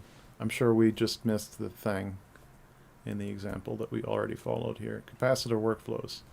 Login to GitHub container registry.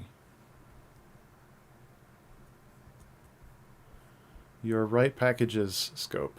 Alright, so you don't really need, spoiler, you don't really need, well, it says here, we might need all of that.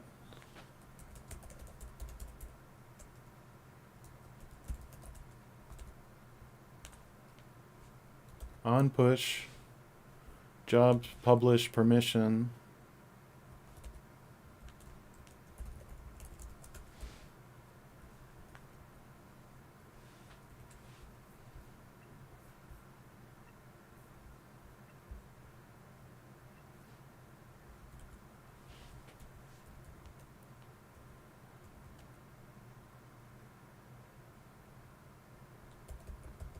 We're going to pass on the contents right. We do need the ID token right.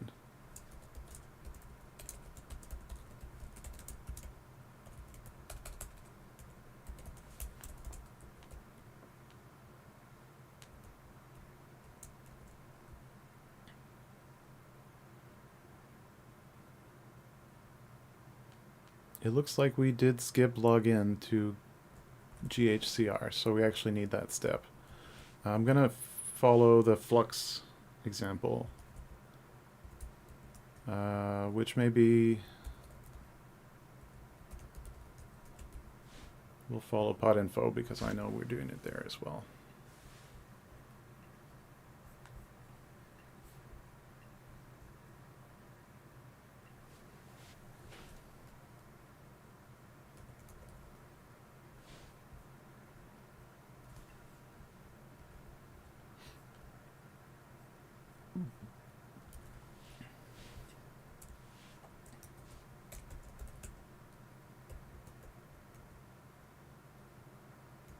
Yeah, I see.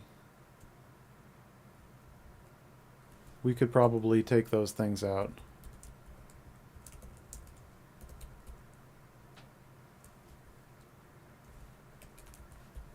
When we do this. Let's try it. I'm going to leave that stuff actually because I don't know.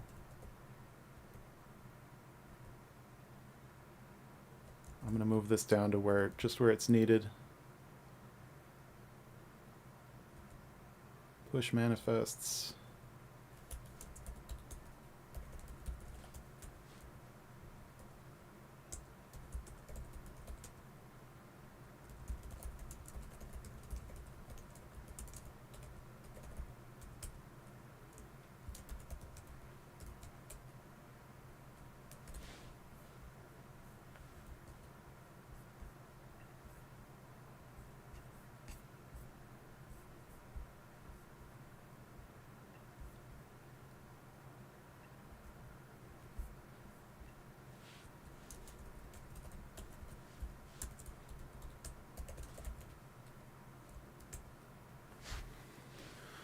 Okay, we're going to try one more time. We should get an OCI repository that we can deploy from that will automatically keep our releases up to date. And this approach would work for anything, including, cross my fingers a little bit here, because it does not instantly become less complicated CRDs and operators.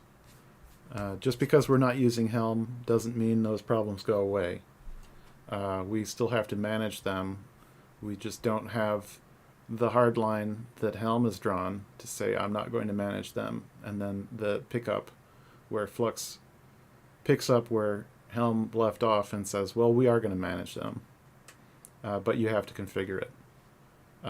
That's the install CRD, upgrade CRD configuration. Which we haven't seen yet, so why am I talking about it yet? Let's see.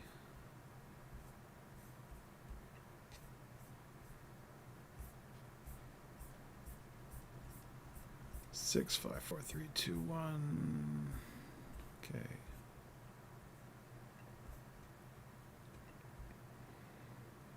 So if we have packages right and we have logged in through the Docker CLI, then I think the Flux will pick that up and Flux push will just work.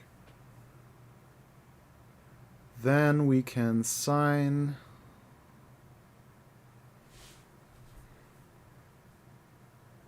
everything that we pushed.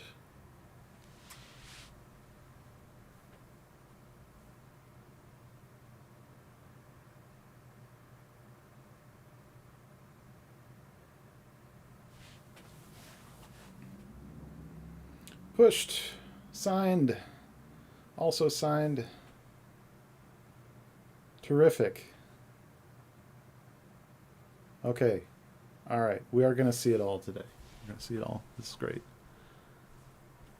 Okay, so we pushed. We're going to make this public because I don't want to do an authentication demo here today because I don't know everything I need to know to do that.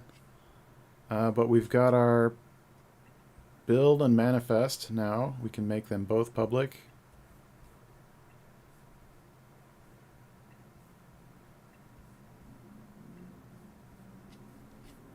So that we can pull them without any authentication. Change visibility to public is disabled by organization administrators. Oh, I shot myself in the foot. I'm using the org. So I did this the other day and I figured out how to fix it. So this shouldn't take very long. Packages. Members will be able to create public packages visible to anyone. Okay, so now I'm going to change visibility to public and make this public.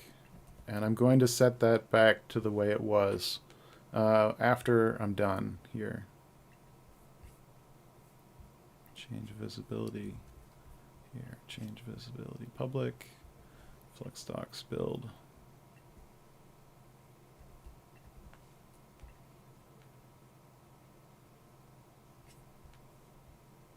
Okay, where did I have that setting? Here, we're going to take that away, save. And I'm doing this because I don't want anyone in the org to create public packages, because then I'll have to own the support of them. And I should be on board before that happens. So I do want to be able to add people to my Kingdom CI org. And I do want them to be able to create packages so they can share them with me, but I don't want them to be able to publish packages on behalf of the org without consulting me about it. So there you have it. So now we're going to import this stuff into Flux. And we're probably going to want to create a new Flux OCI directory here, so we can store these manifests and you can access them easily, the same as what we've done here. So deploy Flux OCI, Flux create source OCI,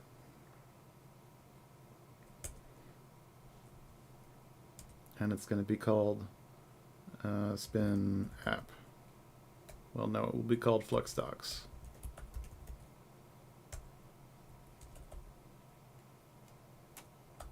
URL equals OCI ghcr.io, pardon my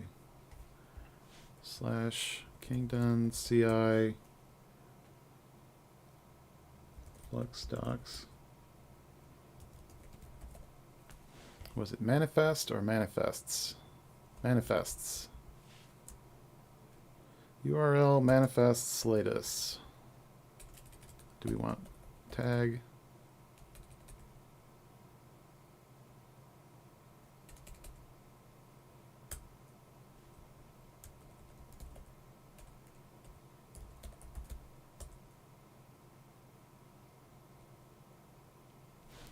Okay, and I actually meant to create this Flux docs OCI.yaml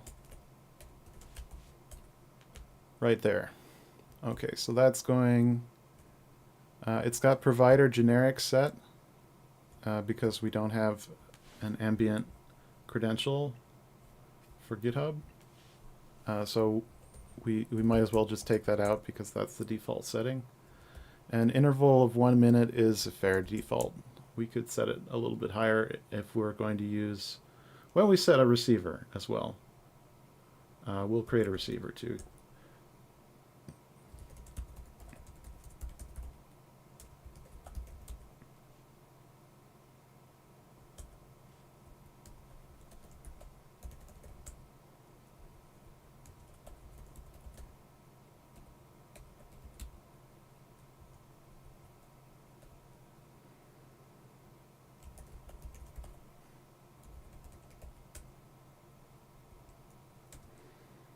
And it is supposed to reconcile OCI repository /flux docs.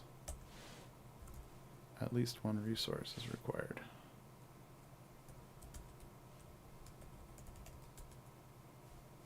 How do you... you give it -- resource. Okay.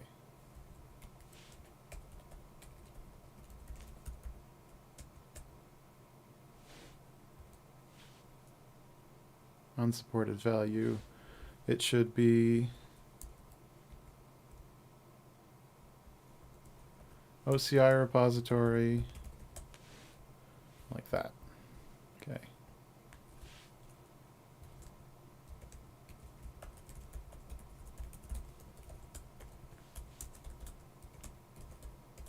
And that's going to enable us to set this to a higher value and not worry about it. So long as we remember to configure this receiver, which we I think receivers are ready or not ready. They can be not ready if the secret's not found. We'll see. We'll see what happens. Or it. I think the secret comes from the webhook provider, right? Well, we'll see. We'll see how does it work. I'm not sure. Customize, create. This is also a way you can auto detect here. Really handy. Here, see, it's just created a customization for us without any config.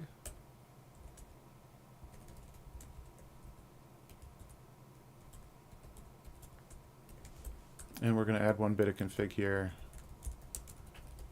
because we do have this in the other ones as well. So there we go. There we have it. Flux docs.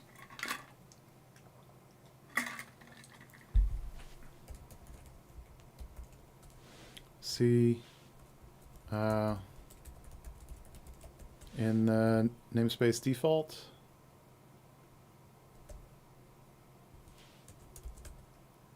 I guess it's in the Flux system namespace. I didn't expect that.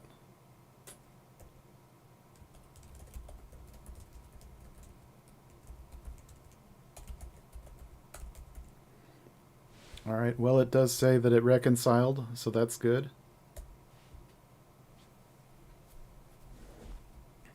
And we did say we wanted to add one other thing to it, flux docs oci.yaml. So we're going to add that bit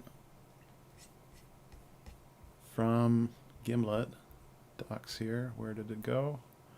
Gimlet, where did you go? Here we go. Gimlet capacitor requires Flux 2.2. Okay, so we've got to get one of these verify provider thingamabobs. We want that. And we want it to match our Kingdom CI Flux docs with anything after it. I guess that's fine. I kind of think it should have another slash in it, and I guess that is going to work, right? Even though slashes are like this is a regex, but those slashes are okay, I guess. I'm going to put that one at the end, so I think it's important there. Okay, namespace default.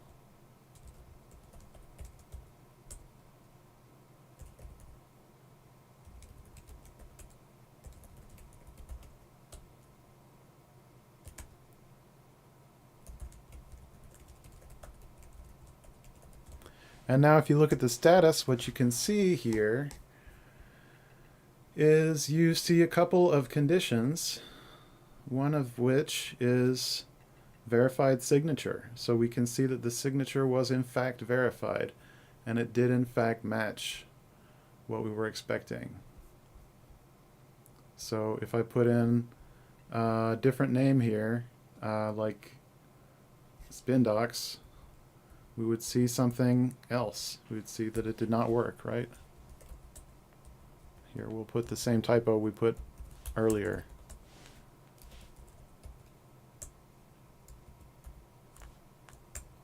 And what do we see? Well, we see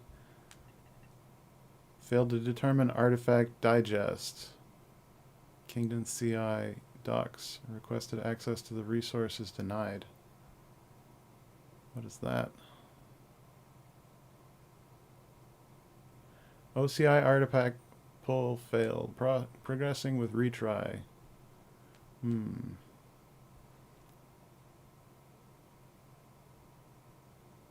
Well, all this happened at the same time that I pushed, it looks like, so I'm going to guess that is the error we were looking for.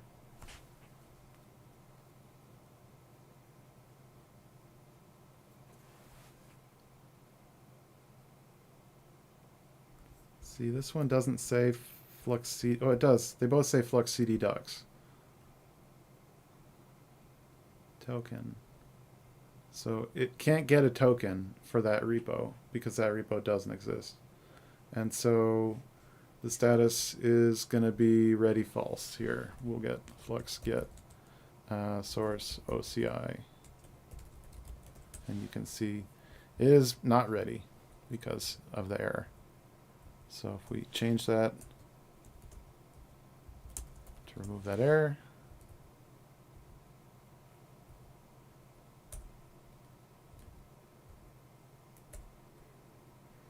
then it does verify, it validates everything, our signature is good, and we should be able now to create, we have 2 more resources we want to create before we make this commit,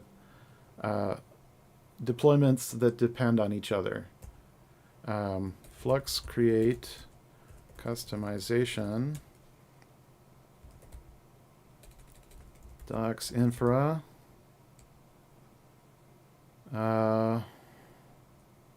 source OCI repository flux docs. Here, let me get out of the way so you can read what I'm doing. Flux docs, what else do I need to say here? I need a path. Flux delete, sorry.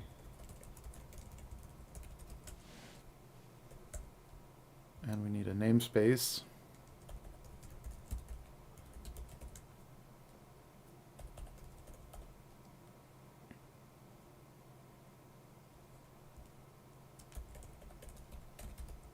Spin infra.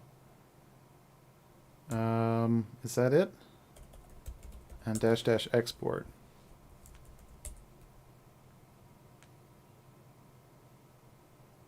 Cool, cool, cool, cool. Very cool, very cool. Okay. All right. So if you're following along now, here, let me come back into the frame so we can talk about what we're doing. So what we've just seen is one of the resources we created is going to be taken over, right? Default get, I can't remember what it was called.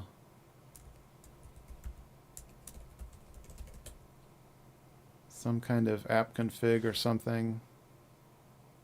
Extension configs.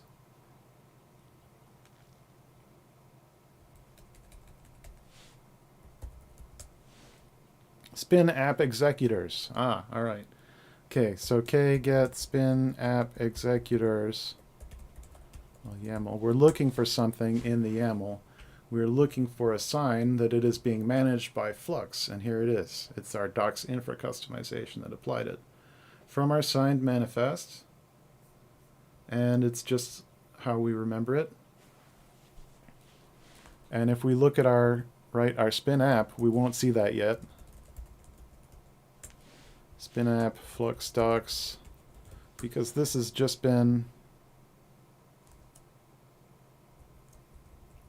applied by hand, so we don't see that label, but we're about to see it in a minute here, right? We've got our last applied configuration because this was applied by hand with kubectl apply. kubectl apply-k, and we're going to see Flux take it over in a minute. This is exactly what we want. So dash export Flux.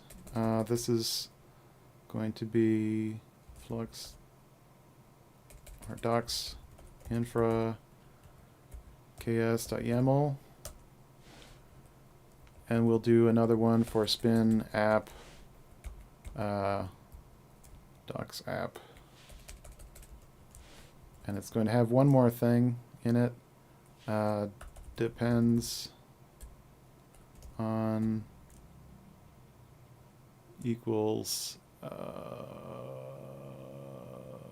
spin, what is it, Flux docs infra, right? And this one is not docs infra, it's called docs app. Flux docs path spin app depends on docs infra export, and we'll give it a try as well.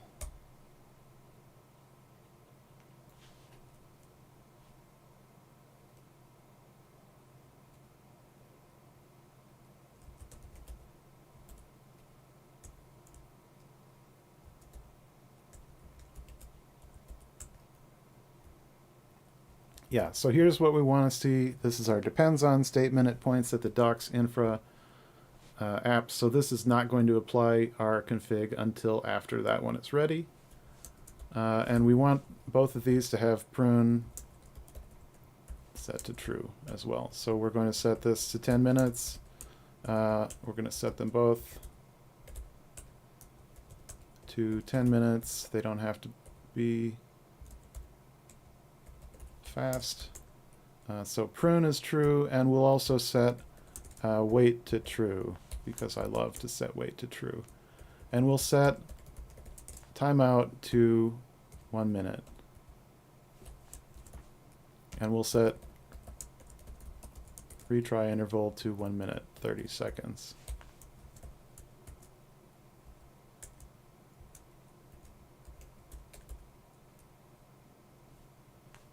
Here, let me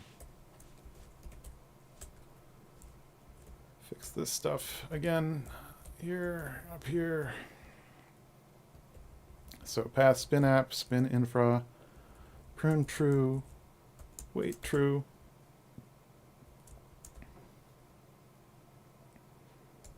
I think that stuff is all good.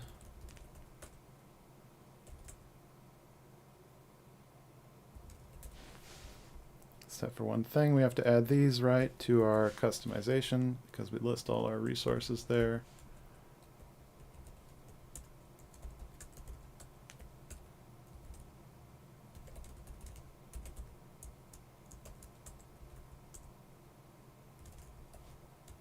And we're just going to do Kubernetes apply-k again to the current directory.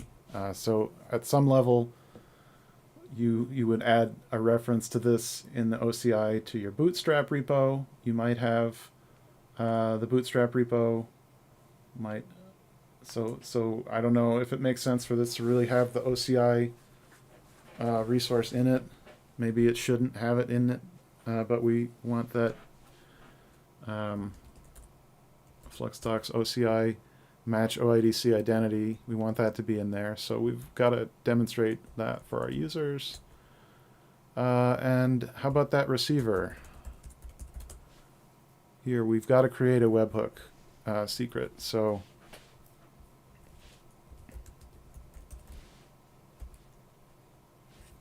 Flux receivers. So how do you set up a receiver? Well, so we're going to need a little bit more than that, right? We're going to need Flux docs receiver. It should explain what events it's expecting to see. We've got our resources. Need to have a API version. It looks like API version. And if you are not aware, our OCI repository kind is, of course, still v1 beta 1, I think. Is that right? Or is it beta 2?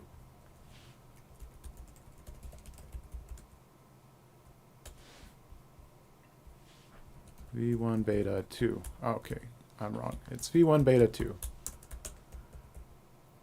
Okay, and as far as receivers, we've got that secret. Okay, it says generate a random string and create a secret field with.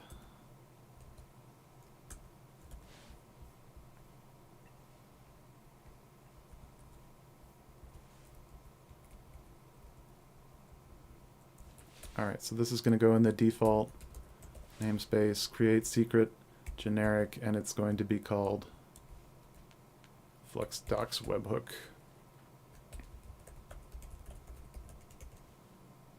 From literal token equals token.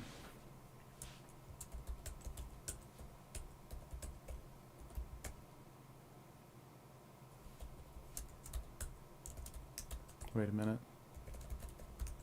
We want to test this before we commit it. One more time. So we get our receiver. It says unable to read token from secret. Flux reconcile receiver. Is that a thing? I don't know.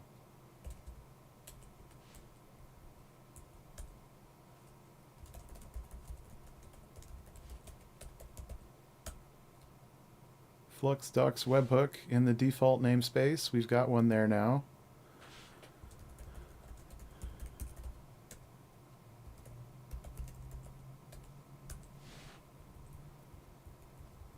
Let's just try and create it again. I don't know if it needs the secret to be existing when it gets first created. Alright, it says receiver initialized. That's great. So we've got our token. We're going to go configure our receiver for the OCI repository. And you're going to see exactly why when we push another build, because it's going to update the build right away, and we'll see. We haven't even seen the app running yet, but we'll see the app roll as soon as the build is done and as soon as the signature can be verified. That's what we should see. And we might actually see it fail because we're pushing... well, we'll see. Let's see. I want to see myself. Maybe we should push the latest tag when we're done. That would make the most sense if we captured the... Well, we'll see. We're going to get an error or it's going to work. It's one or the other. I think what's going to happen is because the second push also triggers, we will see the signature fail briefly and then succeed, which is not ideal, but we can work around that somehow, I'm sure. Maybe by being... Maybe, like I said, by pushing the latest tag only when we want to update downstream. So not as soon as the build is ready, but as soon as it is signed. That would make a lot of sense. Okay, so we've got our Flux docs. Oh, these are two different repositories. I didn't think that was the case. Well, that's okay. Actually, that's fine. How do we get back to the repo? Packages. Manifest is the one we're interested in, so we're just going to subscribe to that. We can set up a webhook here, right? Settings, webhooks. Oh.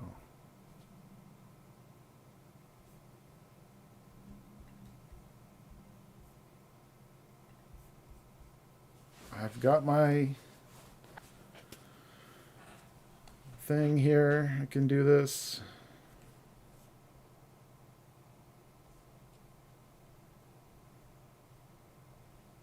Type the number right.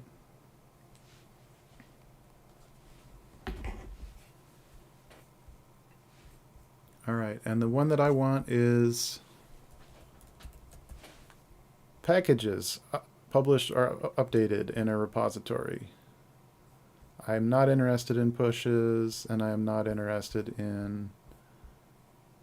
I guess that's it. So let's see if it gives us everything we need. Here, we will deliver event details when this hook is triggered. Kingdom B. Payload URL. What is that? Oh. Alright, so we need our... I'm going to do this part off screen.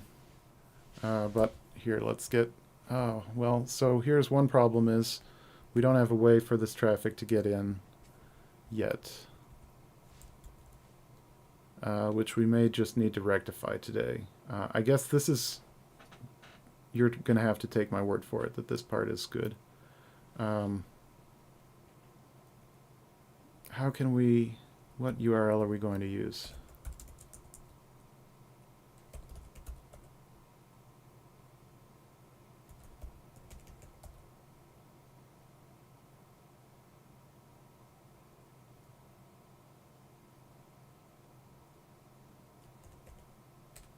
I don't know what domain I want to use. This is going to be a problem because I can't enable it until that payload URL. Well, we'll see here. What domains do I have? We have the Heffy. Wait a minute. What is the Howard Moombu .space?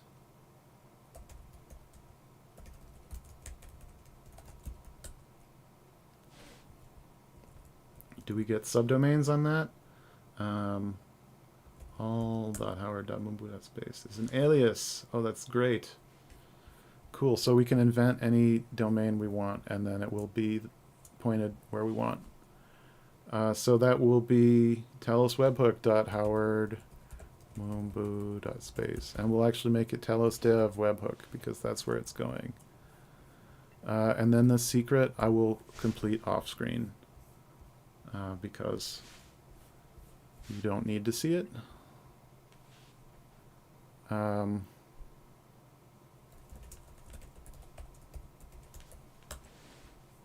should be good. There, I have the secret. Enable SSL verification. We're going to leave that on. And then we'll come back and test this webhook when we've got something listening for it. All right, so what is supposed to happen is when that package gets pushed, oh man, I really like this to work. It's already much too long of a stream though. We're like coming up on 2.5 hours here, so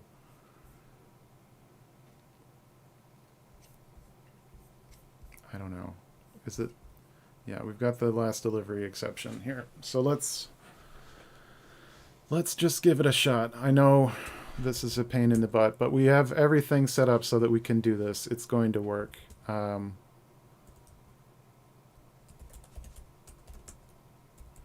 Apps, routers. So here's the secret sauce. We've got one already set up like this. We're going to set up another one just like it.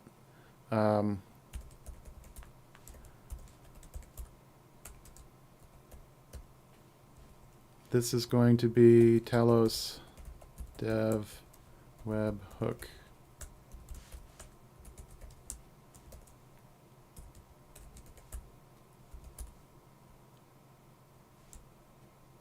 We're just going to read all this stuff, and we're going to change it to Talos dev something. So we've got an endpoints here where we configure a target address. And this is the part that I think is going to require us to actually set up load balancers on Talos. We'll have to set up MetalLB, and we'll have to give it one of our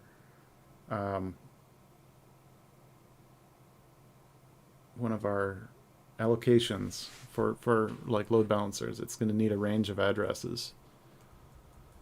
So git no prod. These all need to say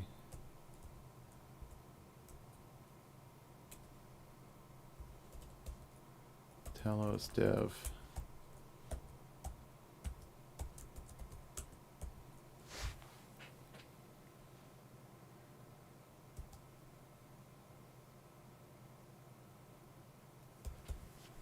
And this is not .heffy.pro, it's .howard Moombu space Talos dev webhook.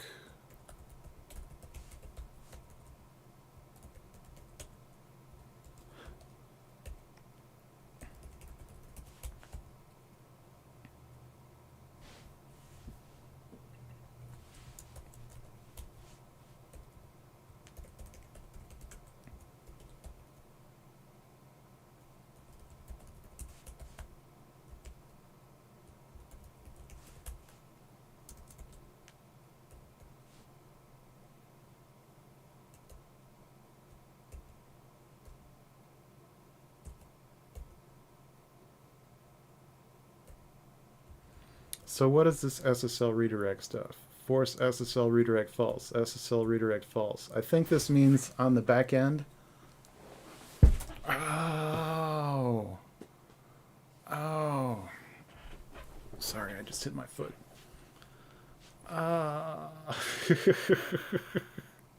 It's not my bad foot. Don't worry. They're both bad. This one is about to be, at least.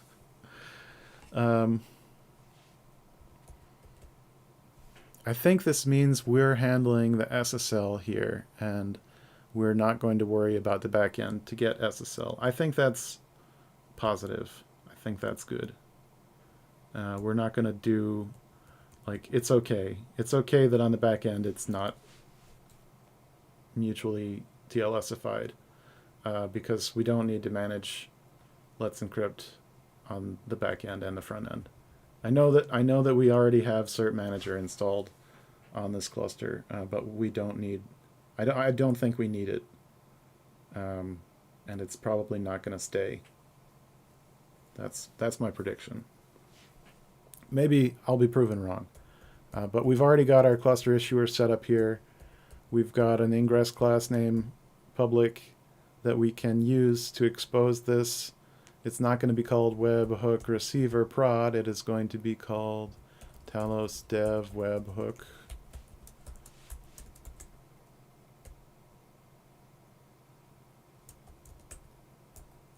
Get no prod.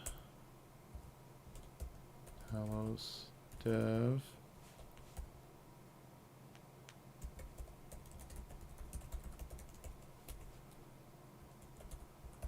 We'll just call it Talos dev webhook dot howard dot moombo dot space.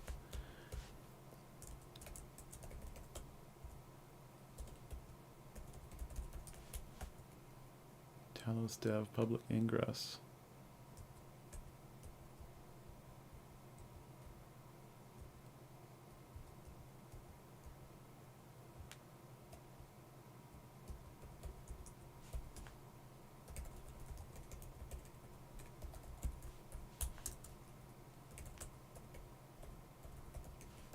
So I'm not 100% sure what I'm seeing here. This says ingress route TCP, TLS secret name, Talos dev pass through true. So it almost looks like we do have pass through TLS, but only if you ask for it. So we can support Let's Encrypt on the back end, and they can get a valid certificate, but we won't use it. We'll create our own. Well, no, okay, so this is ingress route TCP. Okay, so this is host SNI matching our Talos dev public ingress service. What? Talos dev public ingress.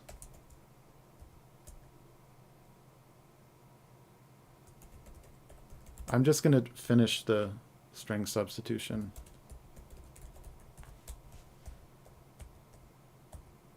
I'm sure it'll work. This is the only thing that's going to need to change here. This is going to need to change to. We'll come back for that.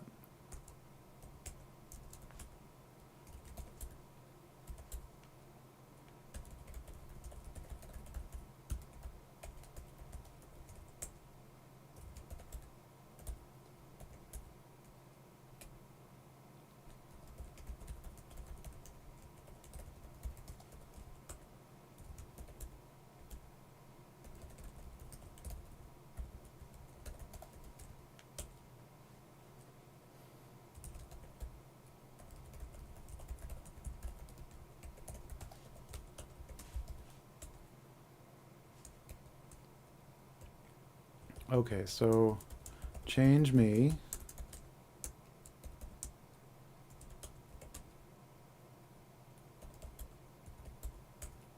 And change me.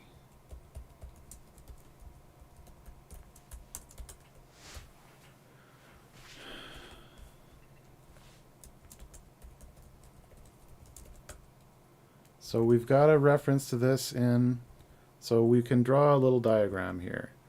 I'll draw it for you out loud. So we've got our ingress that points to Talos dev cluster escape. So this is in the cluster where our public ingress class is hosted. It is an ingress that will listen for this, and it will forward request to port 80 on the back end, and it will have a TLS configuration that gets managed through Let's Encrypt Production's cluster issuer. Okay, and it's an ingress called Talos dev webhook, and this is one resource. Okay, so this is standalone. It points at dev cluster escape. We're looking at dev cluster escape now. Talos dev cluster escape. This is a pointer to port 80, like I said, just port 80, on a backend address of our choosing. So we will choose port 80 from the backend,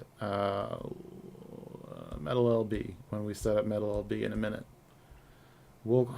It's going to take me a minute to get through all this, but it's going to be worth the payoff. We're going to see the app. It'll be live. You'll be able to visit this app and try to DOS me and all that fun stuff if you want.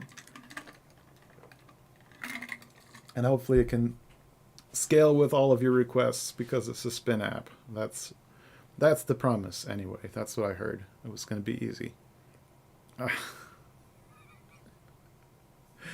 Thanks, Kubernetes. Welcome. Hold on. I'll be right back.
All right, surely that doggy is worried that we are not going to get to the park by now.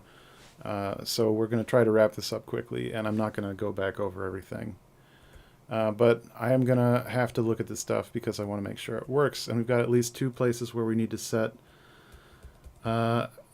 link from one place to another. So I think cluster escape was meant to point me at a service within the same cluster. This is going to go across clusters because Talos dev is actually a physically separated cluster.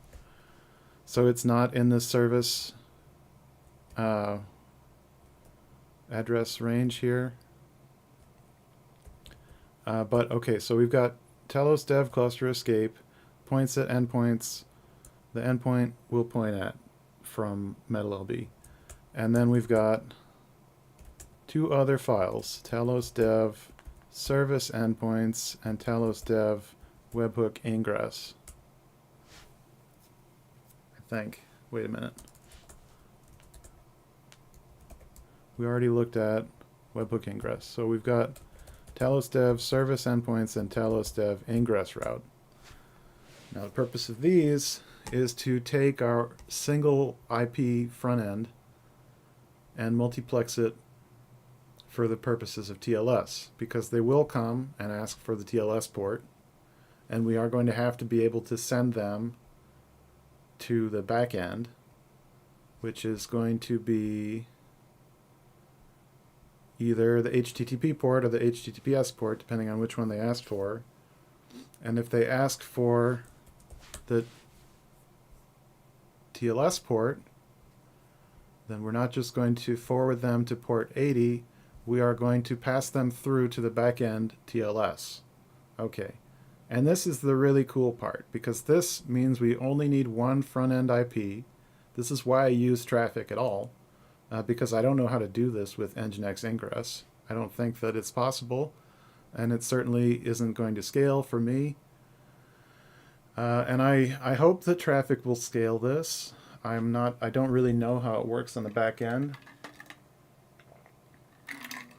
but I trust Jakub and all of the people that work on traffic to figure that out. Not that I don't trust Nginx. Why Apple? I did not ask for that. I did not ask for that. What if I do this? Does that do anything? Yeah, we got balloons. And what about this one, right? This is fireworks. Right? No? What about lasers? One of them does lasers. No, it's not going to work. I do lasers. No, this confetti. Okay. And this one is lasers, lasers. Yeah. Sorry, distracted. I have to get the dog to the park. We have to take this a little more seriously. Okay. Talos dev. So hopefully these are all intact here. I'm just going to add them. There is a webhook in place here. We can't just add them yet. We have one more thing we have to do. Cube CTX. Okay, Talos dev. We have to install MetalLB. And we have a MetalLB already config that we can copy from, I think. Apps. Wait a minute.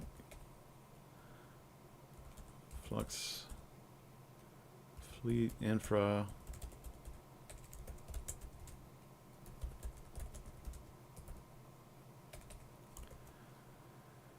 Not here. In a different castle. Apps.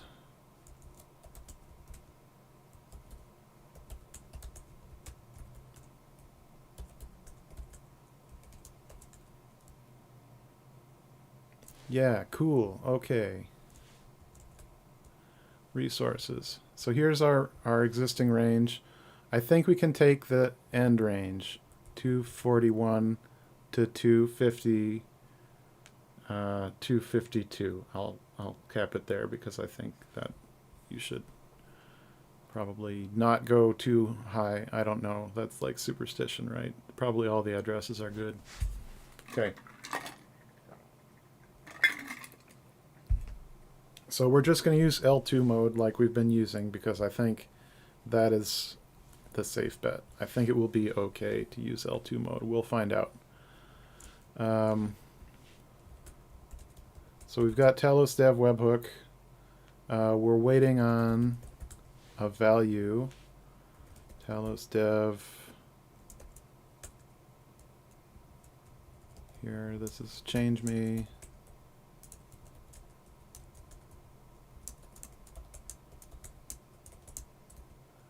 Those ones are all fine. So this is really cool. It's really magical. It's really doesn't a number on your psyche realizing it takes this long. And one day we're going to make it take no time at all. So you just get, you say, I want a domain, and it's done. And it gets all this stuff for you. Right. One day. All this time will have been a waste. Wait a minute. All right. So none of these have customization.yamls, so that's fine. We need, I'm losing it here. I'm losing track. What am I doing here? I need a fleet.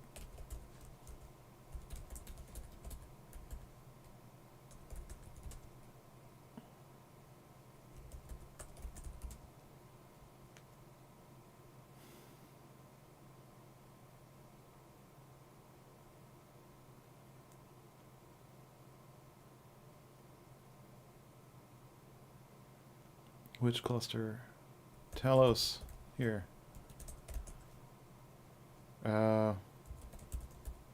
So kind of the rule is only put Flux resources in here, but you see we have already broken the rule. Here we've got some other things, so we're just going to add more resources in here. Metal LB directory,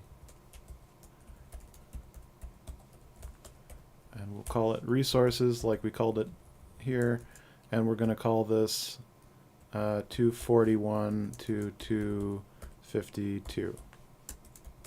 Okay.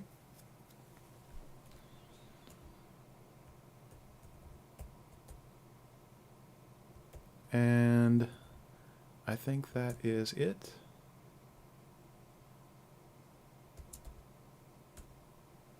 One more thing. Right? Has to be like this.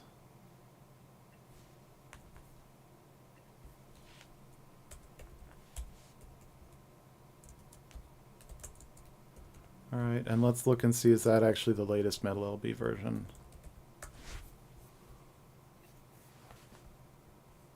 14.5. Alright.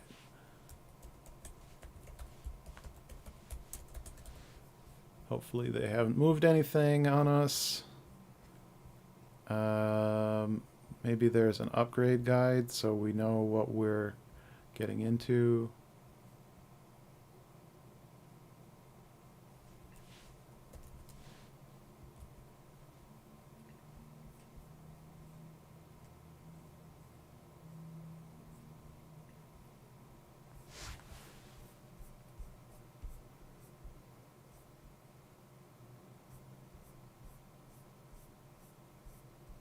Was there an earlier 14 release? Usually you look in the 0.0 for the breaking changes. Alright, I'm just going to assume he didn't pull the rug on me. Wait, this will make Metal LB not compatible with clusters older than 1.20. That's fine. Okay. And you, by the way, you really shouldn't... I'm not going to do this either. I'm going to take this. I'm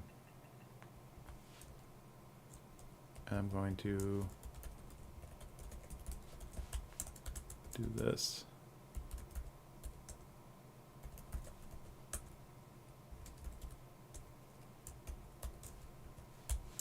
There.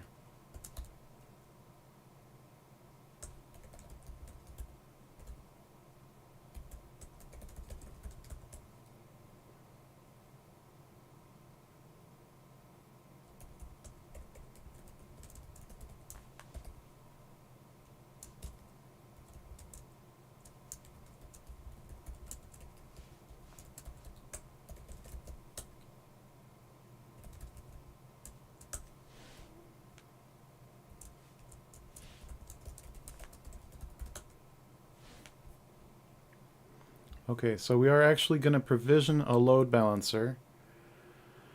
We're going to install an ingress class, and we are going to point...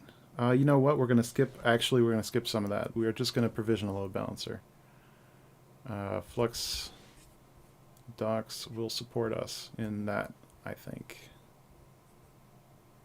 Guides. Set up receiver.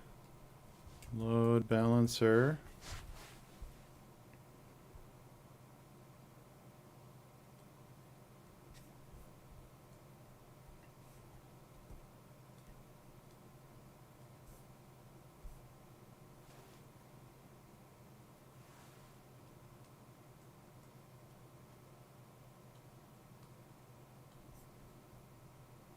No, we're gonna do an ingress. I think we're gonna do an ingress.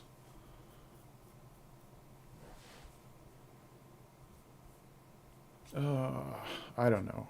I'm just gonna do the this seems easy.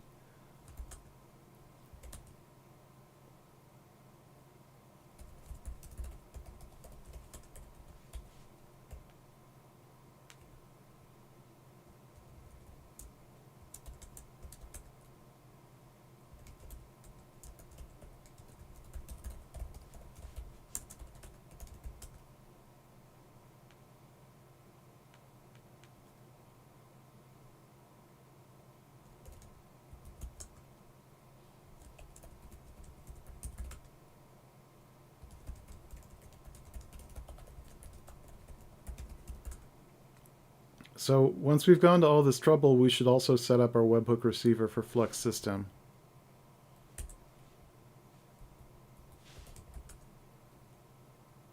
Uh,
and then we should never have to type flux reconcile again. That's the payoff.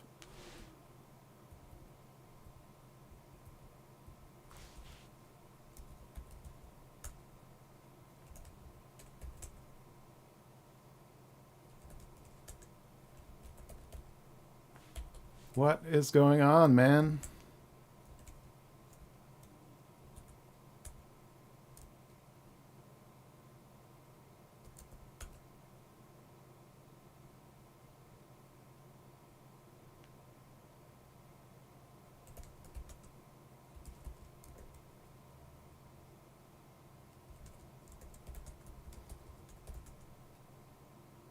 Are we not actually using this definition? Am I really?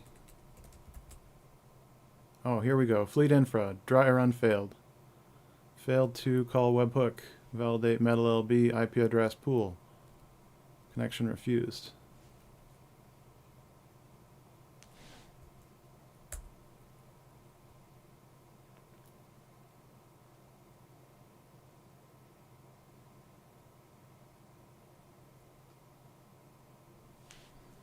Alright, so we're going to shoot ourselves in the foot now because we've got the opportunity. We'll see this rear its ugly head again later when we decide to restart this cluster from scratch. But don't worry.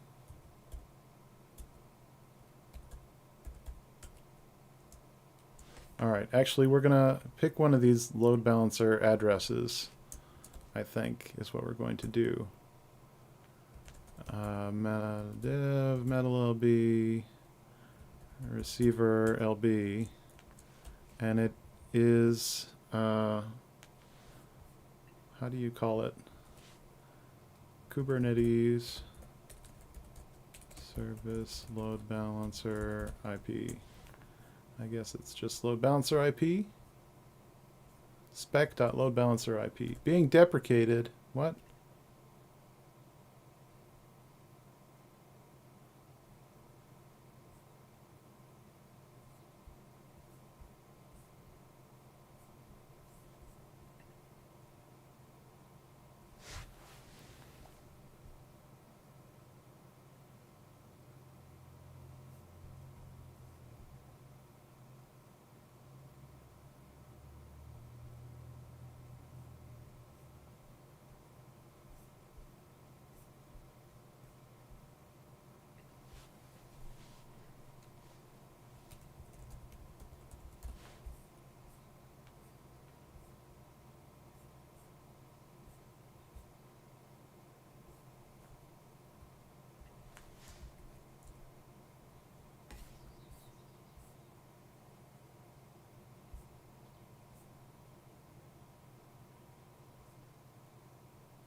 Huh. May be removed in the future. Alright. So I guess it's still a valid field we can use. Load balancer IP. We're going to give it that 5.2. Actually, we'll give it 5.2.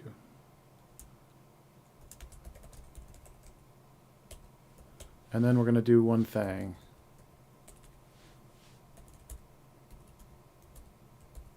We're just going to remove that from the definition for now.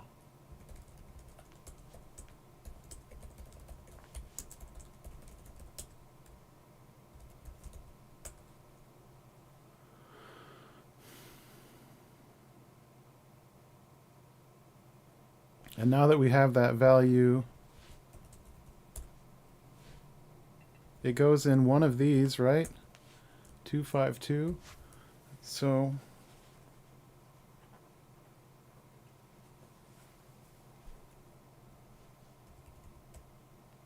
I don't think it's that one.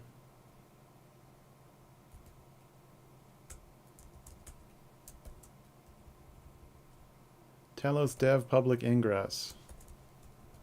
Oops. 252. And then this one is going to be the service address.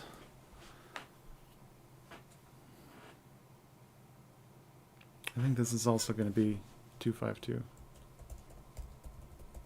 I don't know. No. Okay, all right. Talos dev, because this has got to be the same service. Well, hold on a minute. I think this is correct.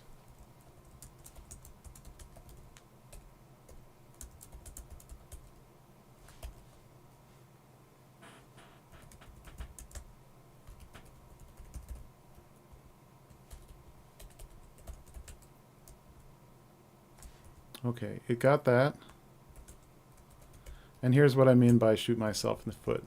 Rather than add a proper dependency order, I'm just going to put that in. Oh man, you can't see, for some reason, these windows are not in the right order. That's really weird. I wonder why it does that.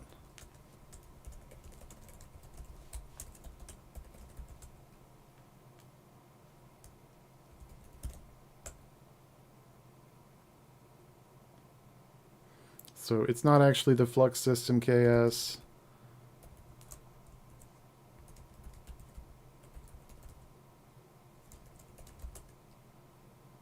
Right.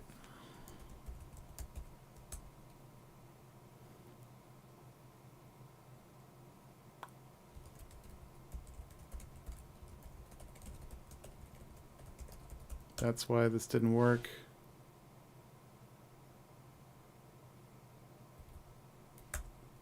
There, blam! We've got a receiver and it has the address we expected. Alright, that's perfect. Great.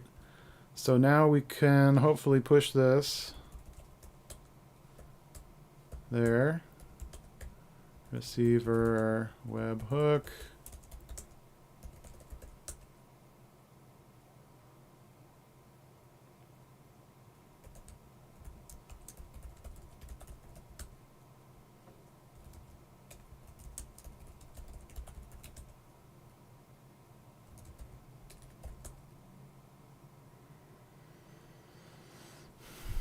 I thought this one already had a webhook. I'm pretty sure it does. Right? Oh. The management cluster is what I want. Yeah, it did probably...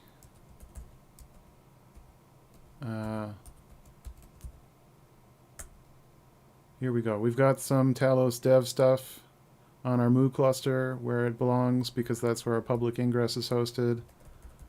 So let's go to the Mu cluster and to see if that looks like it's working.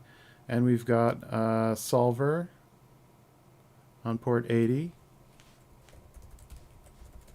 in the Flux system namespace. And I know we're going to need to look up an issue now because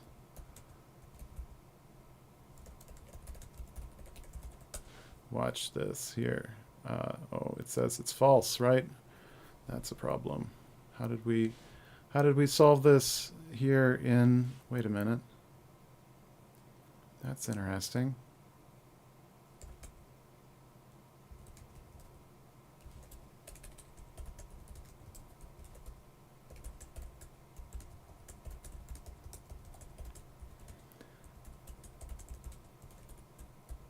Oh, so here's how this one solved it.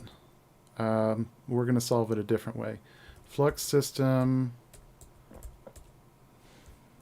We've got some patches. Oh, but the patches aren't used. Wait a minute. Patches strategic merge here. Deletes all of these network policies that prevent. So actually we probably don't need to fix it here. But why is it not working then? Right. Start request. What do you call this? Challenge, right? Order. Created challenge.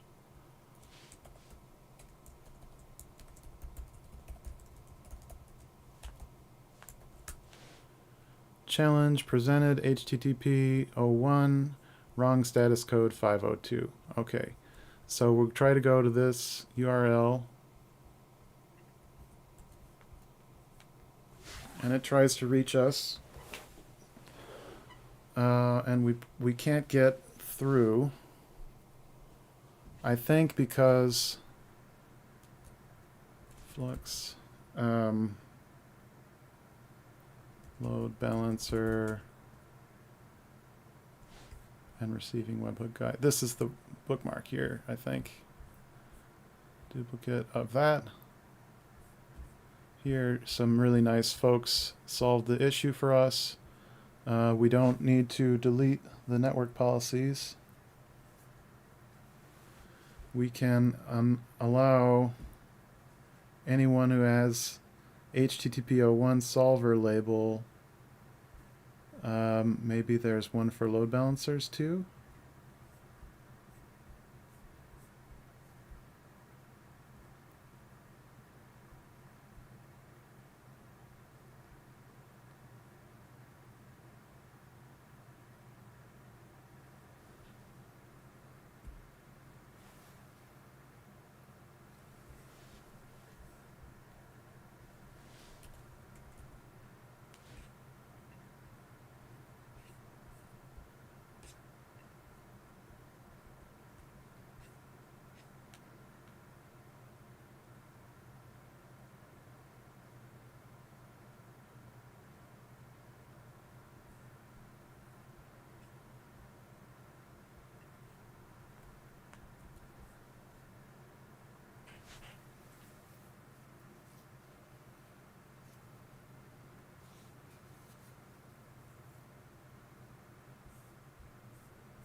All right, I think that this is what we need here.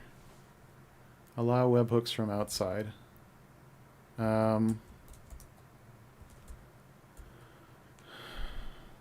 Flux CD, fleet infra, clusters,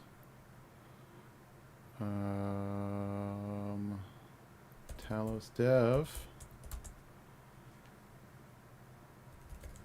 network policies,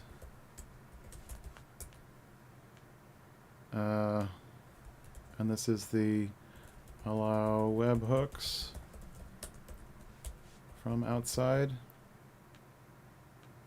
And I think that GitHub is going to come from a particular GitHub IP block webhook permit list. They will probably come from a particular IP address that we can expect, right? Meta, you can retrieve a list. These ranges are in CIDR notation.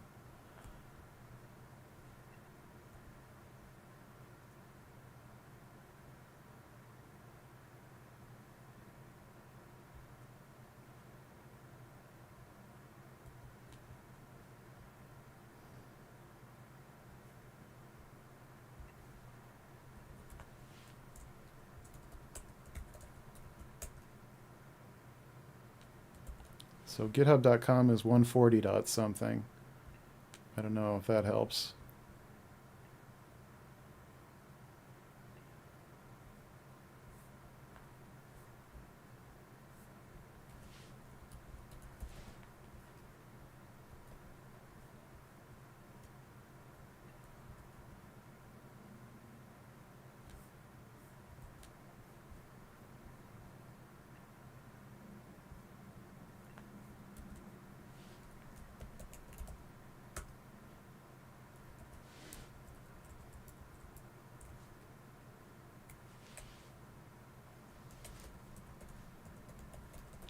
I'm going to be really embarrassed if this has my token in it, so I'm going to put it off the screen. Oh man, there's a lot of different places where things can be coming from. Let's see, Dependabot has all these addresses. Whoa, there's like a huge list of addresses that are in IPv6, 192.168.157.15, what the hell? Any of these addresses? Alright, so I guess we just have to allow traffic from everywhere then. I don't know what else we're supposed to do.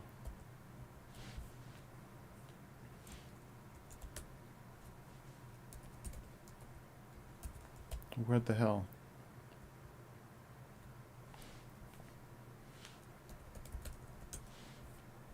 Sorry, I'm on the wrong... Where am I? I'm totally lost track where I am.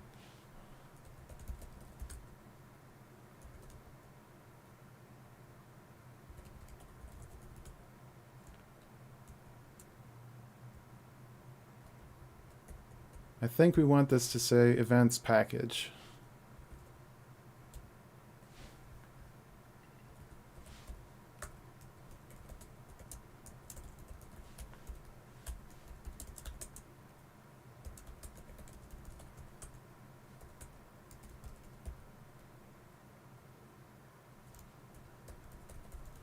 And this is for the Talos dev cluster.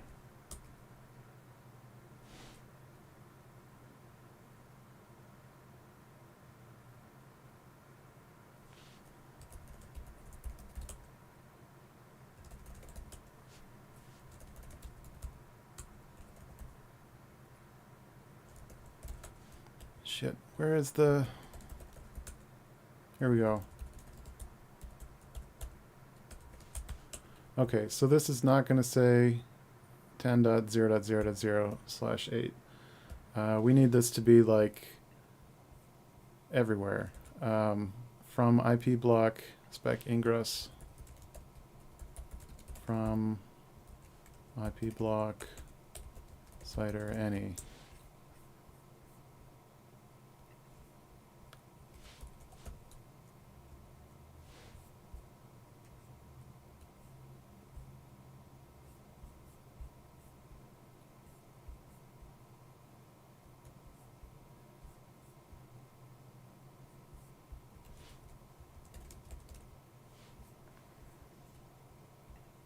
Ingress, all types of traffic is what we need to say. Pod selector can only go to that one. Policy types ingress, that looks correct.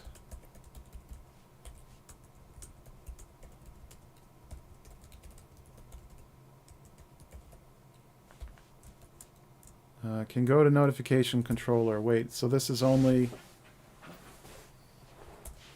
half of what we need here.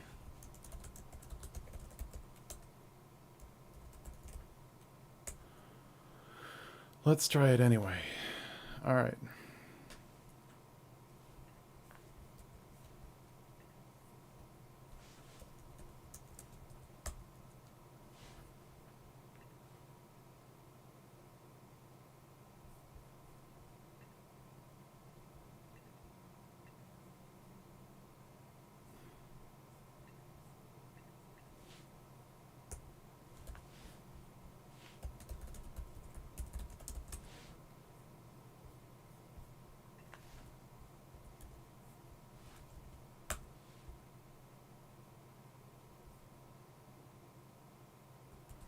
Okay, so it says bad gateway. Where is that coming from? I think it's coming from right,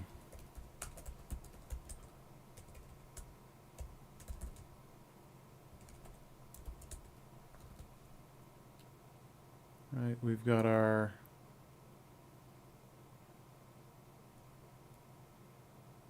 traffic staging here.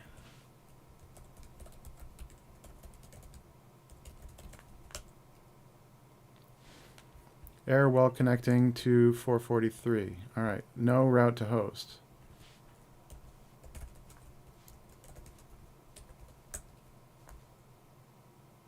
All right, so what do we know now? We know that our metal LB didn't appear to work. Can we do metal LB Talos?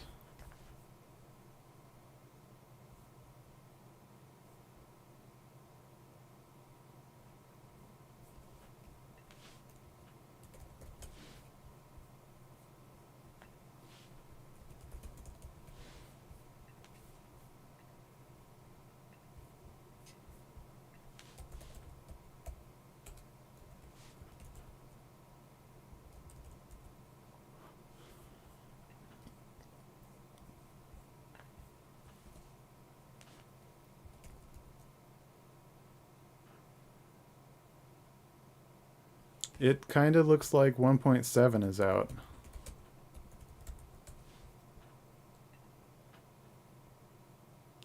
Oh, snap! That's really cool. We should try to upgrade to it. But the doggy will never get to the park if we do all that. Okay. Well, I don't want to keep that doggy waiting any longer. I'm sorry, guys. We're going to have to call it quits on this. I would really like for this to work. I'm not sure why that didn't work. Maybe we can look at Metal LB and see, will it tell us?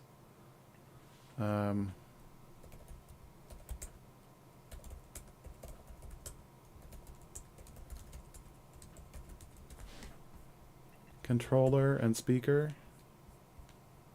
What is the problem here? Ensuring CA cert. I'm looking for something that can tell me what is wrong. IP address assigned by controller.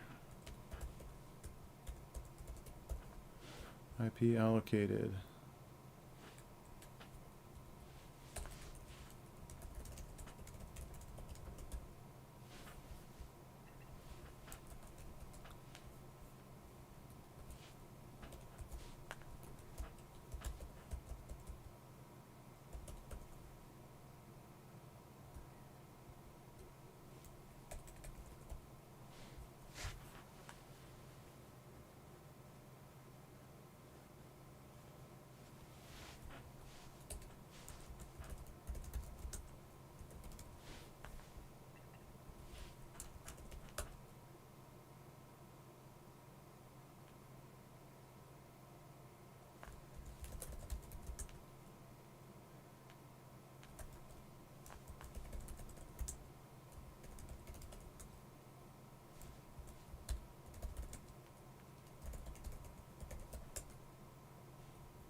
What did I miss here?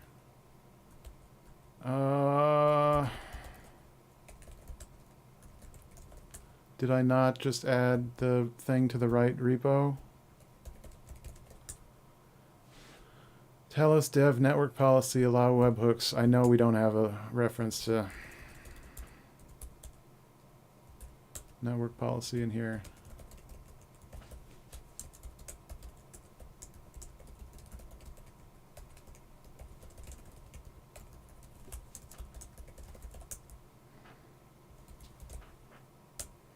Okay, we're going to try this one more time now. We should be able to get port 80.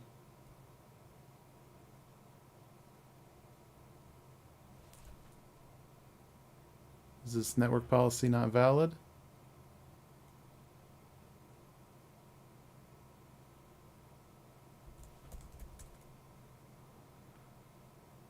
Unable to find one of customization.yaml. Okay.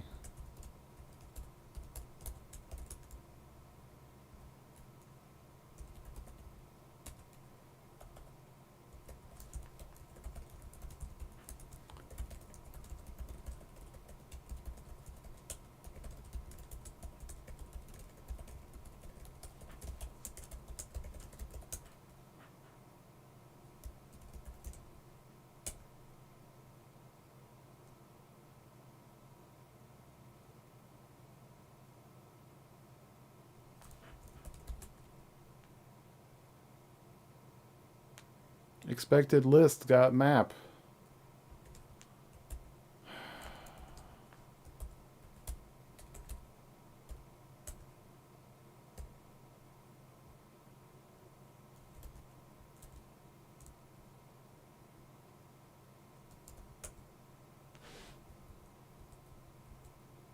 Spec.ingress. Expected list got map. I don't understand what is going on. Policy types. Wait a minute. Ingress. Spec.ingress. Expected list got empty map. Is that not?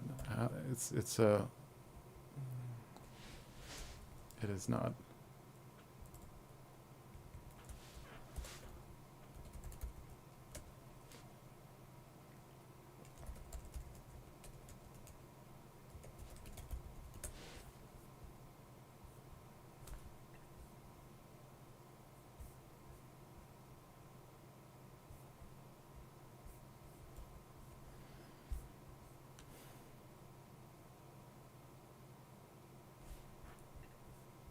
Okay, I think that what I'm supposed to do is this.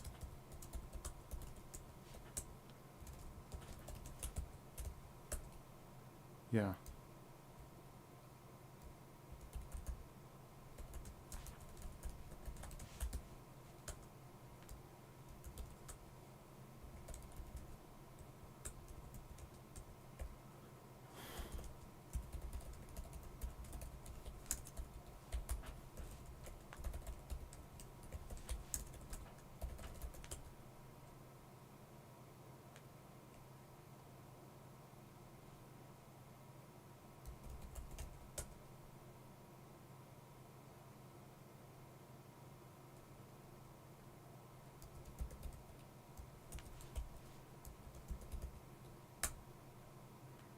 Does it actually route packets though? No, it does not. Why not?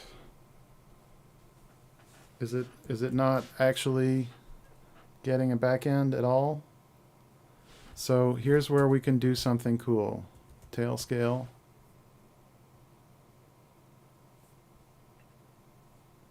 So we can actually connect to this network and try a couple things. We should be able to get to the service IP. It says couldn't connect to server.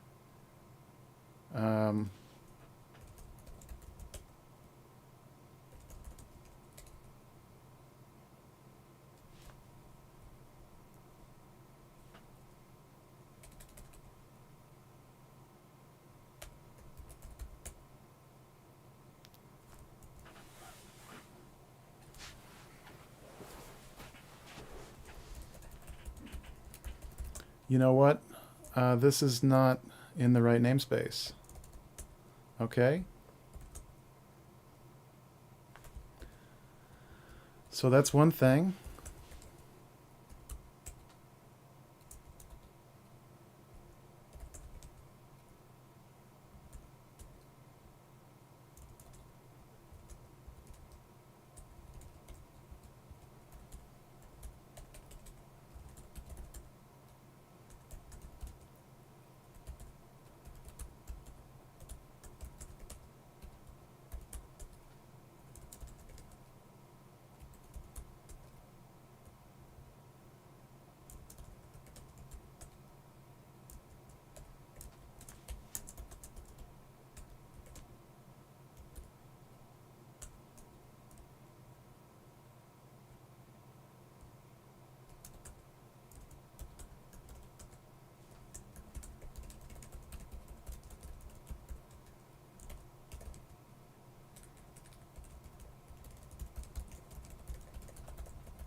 So that might have been what was wrong all along, or maybe we need both. We'll find out in a second.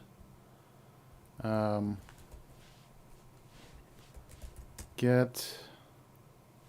see. So we should be able to get here. Yeah, all right. So we get our 404 from the webhook receiver. And if we try to reach it here, oh, we get through this time. So it looks like everything is connected now. And if we take that network policy away,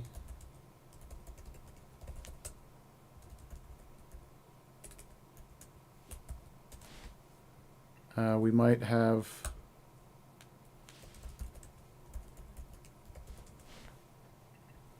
already one that does what we need here. Ingress from, it looks like that was already in place. So this is still working without that. So we can remove that network policy.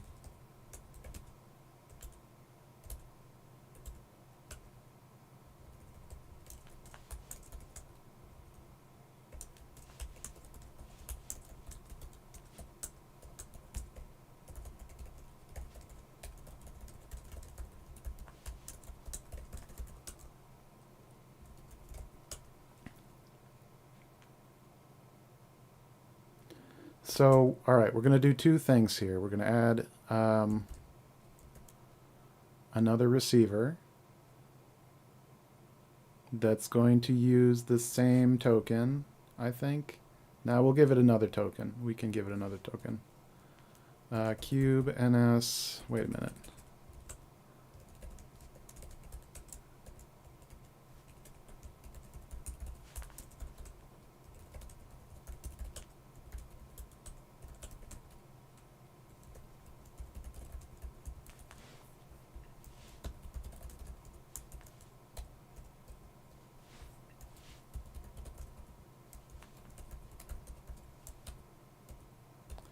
Did we not use the CLI to create? I thought we did.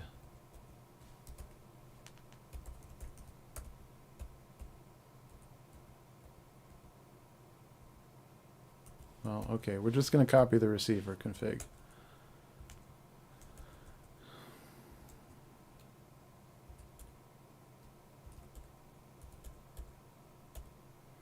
So it was part of our Flux OCI, Flux docs receiver, and here we're going to have Flux fleet infra receiver.yaml. Okay, and it's going to be fleet infra receiver from git repository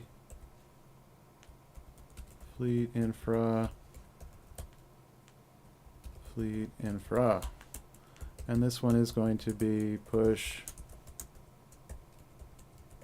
ping. Okay.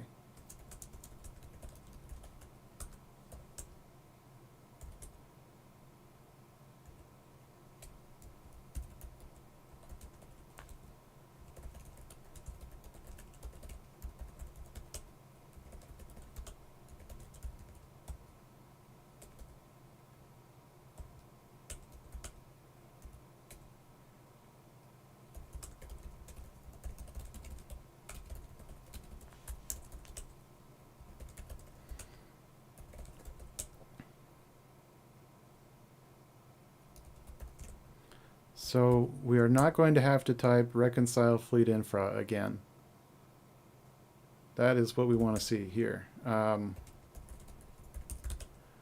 first we have to reckon with the receiver needs a secret generated. So we can do it here. We want this to be fleet infra webhook.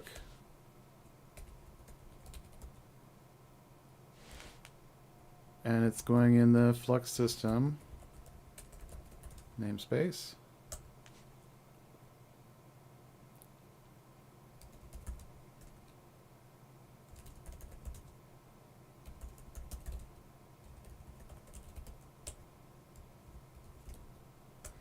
And we're just going to reconcile that one more time. And then we'll get that token.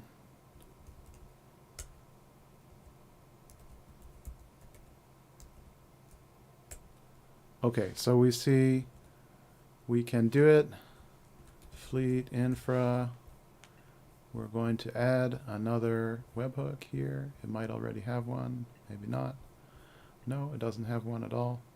Okay, so the secret, they make me do this out of order.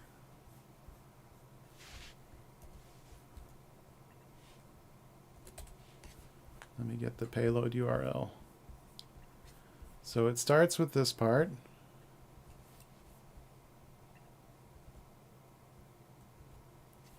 And it ends with this part.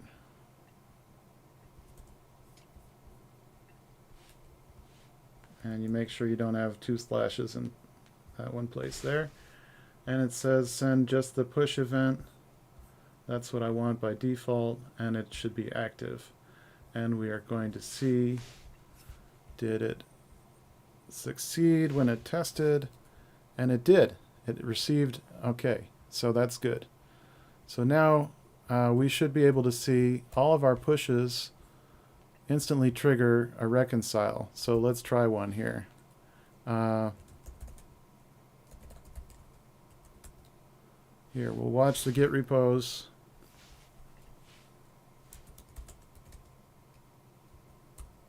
Here.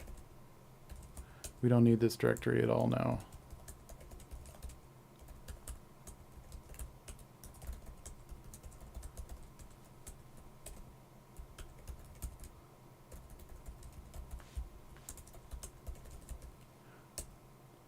Push, and it reconciles immediately.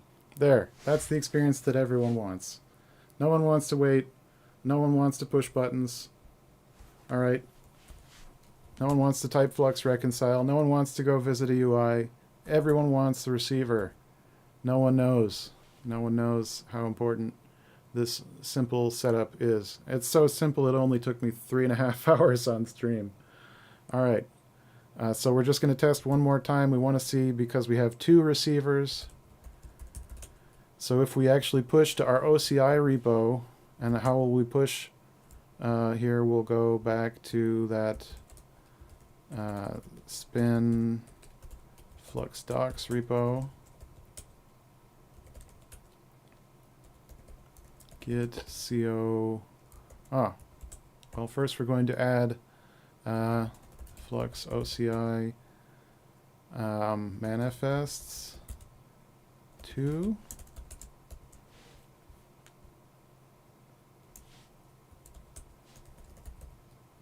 All right, and we're going to look to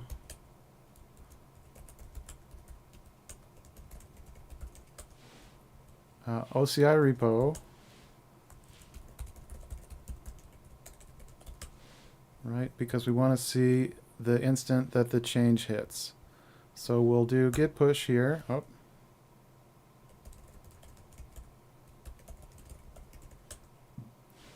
And this is not going to do anything until we merge it.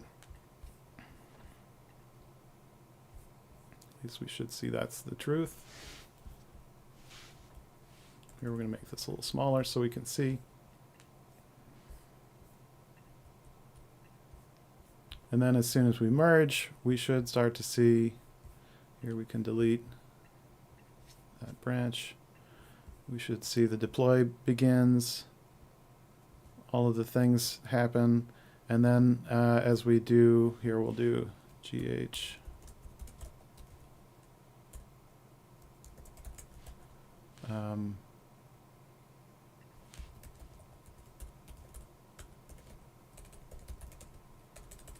Run, watch.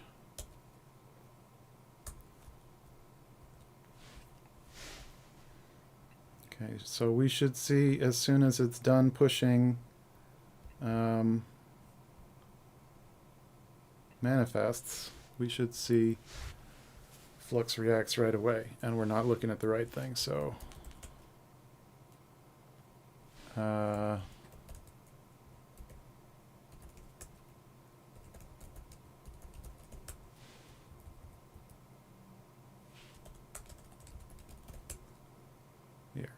Okay. Now this should be a great demo of our receiver. So we want to see the deploy go out, and actually we're going to see one more thing. Oh, it's not even running. That's terrible news. Why is it not running?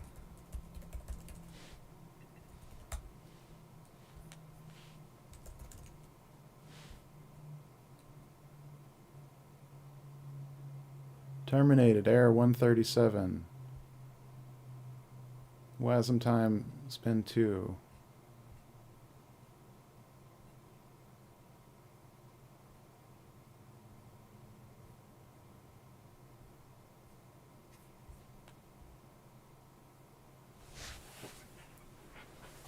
It looks like it pulled successfully.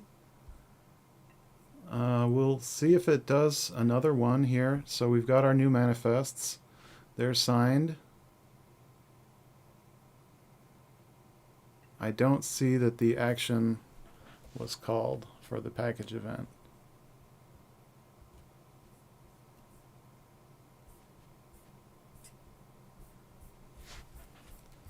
There may be some more debugging I need to do so we can use this for OCI repositories. Webhooks. It says the last delivery was still not successful.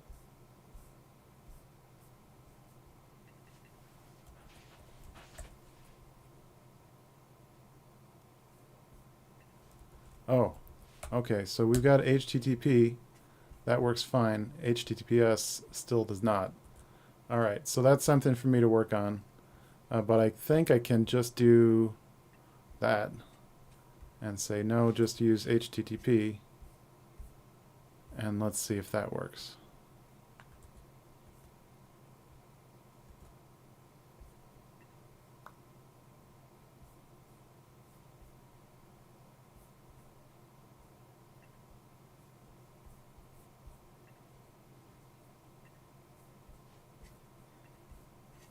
Can we just tell it to test one more time?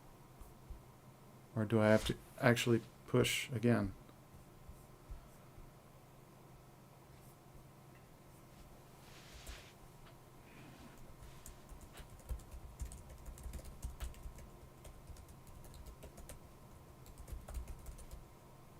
Alright, well, when you see it reconcile, it looks like this. There, it moves on to the next revision. And we should see our spin app is updated. It gets the new build. Here, this is our new build, right?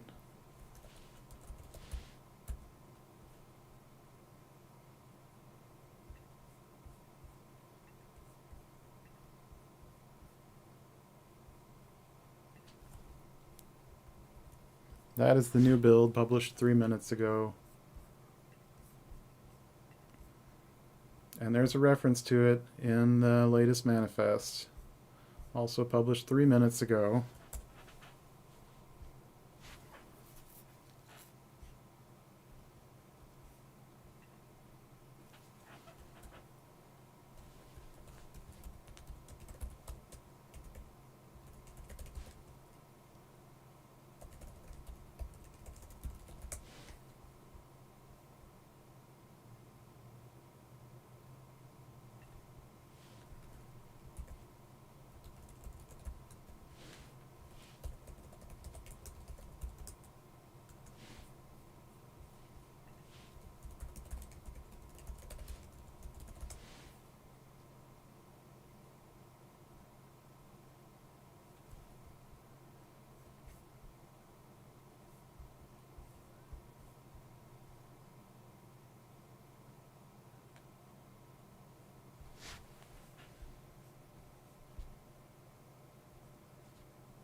Can we try one more time?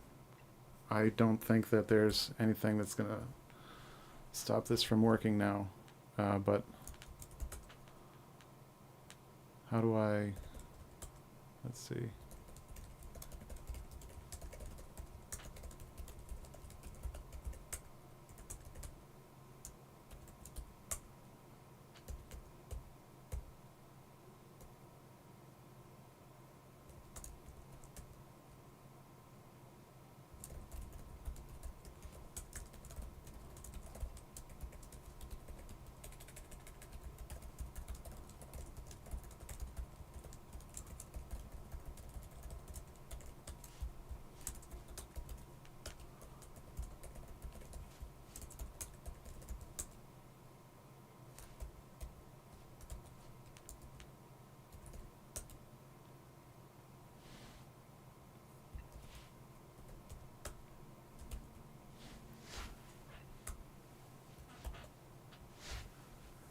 Okay, so what we really like to see is this thing reconcile as soon as that event hits.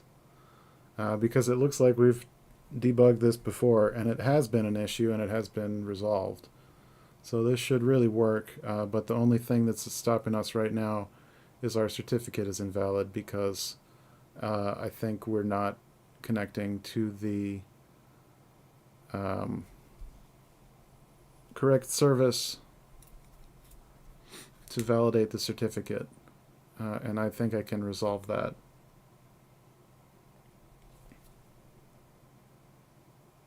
But I'm going to do it off stream. And after the doggy gets to the park, the doggy wants to go to the park. It's already well past the time where we should be at the park. I really just want to see this work because I've spent 3.5 hours on it. And if it doesn't work, what the hell, man?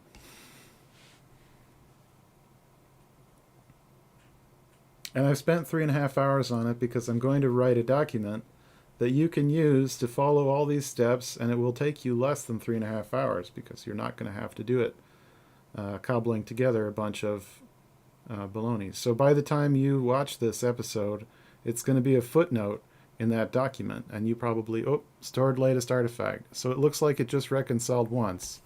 It's going to reconcile again when we get our manifest signed, I think. See, it has stored artifact for digest. Wait, so it hasn't changed anything, but it did reconcile. Push to OCI. Is that because we've already pushed to OCI? I can't really tell. I don't have any idea. Move this down so we can see it better.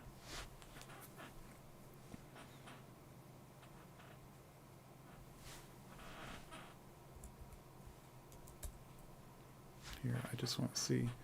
I want to see the event when it comes in. I would like to see the error state when we get a new build that doesn't match. There's our no matching signatures. Perfect. And there we've got one. And now it's got the signatures. And now it would be deployed except for whatever's wrong with spin operator and it's failing. But that's okay because we've seen the Flux part. And that's what I really care about. And we'll go back and fix this. It says we've got some Node.js 16 actions that are deprecated. Looks like we may need to push some changes up to the spin deploy repo, but we've done what we came to do. We've got a receiver baked into some OCI artifact that we can apply. We can verify the signature. We can see that it fails when there's no signature and it immediately succeeds when the signature arrives, and we're done. We've done everything we set out to do. Let me check the show notes because I want to remember what I forgot next time, and I'm probably only going to check the last minute or so. So, yeah, bien.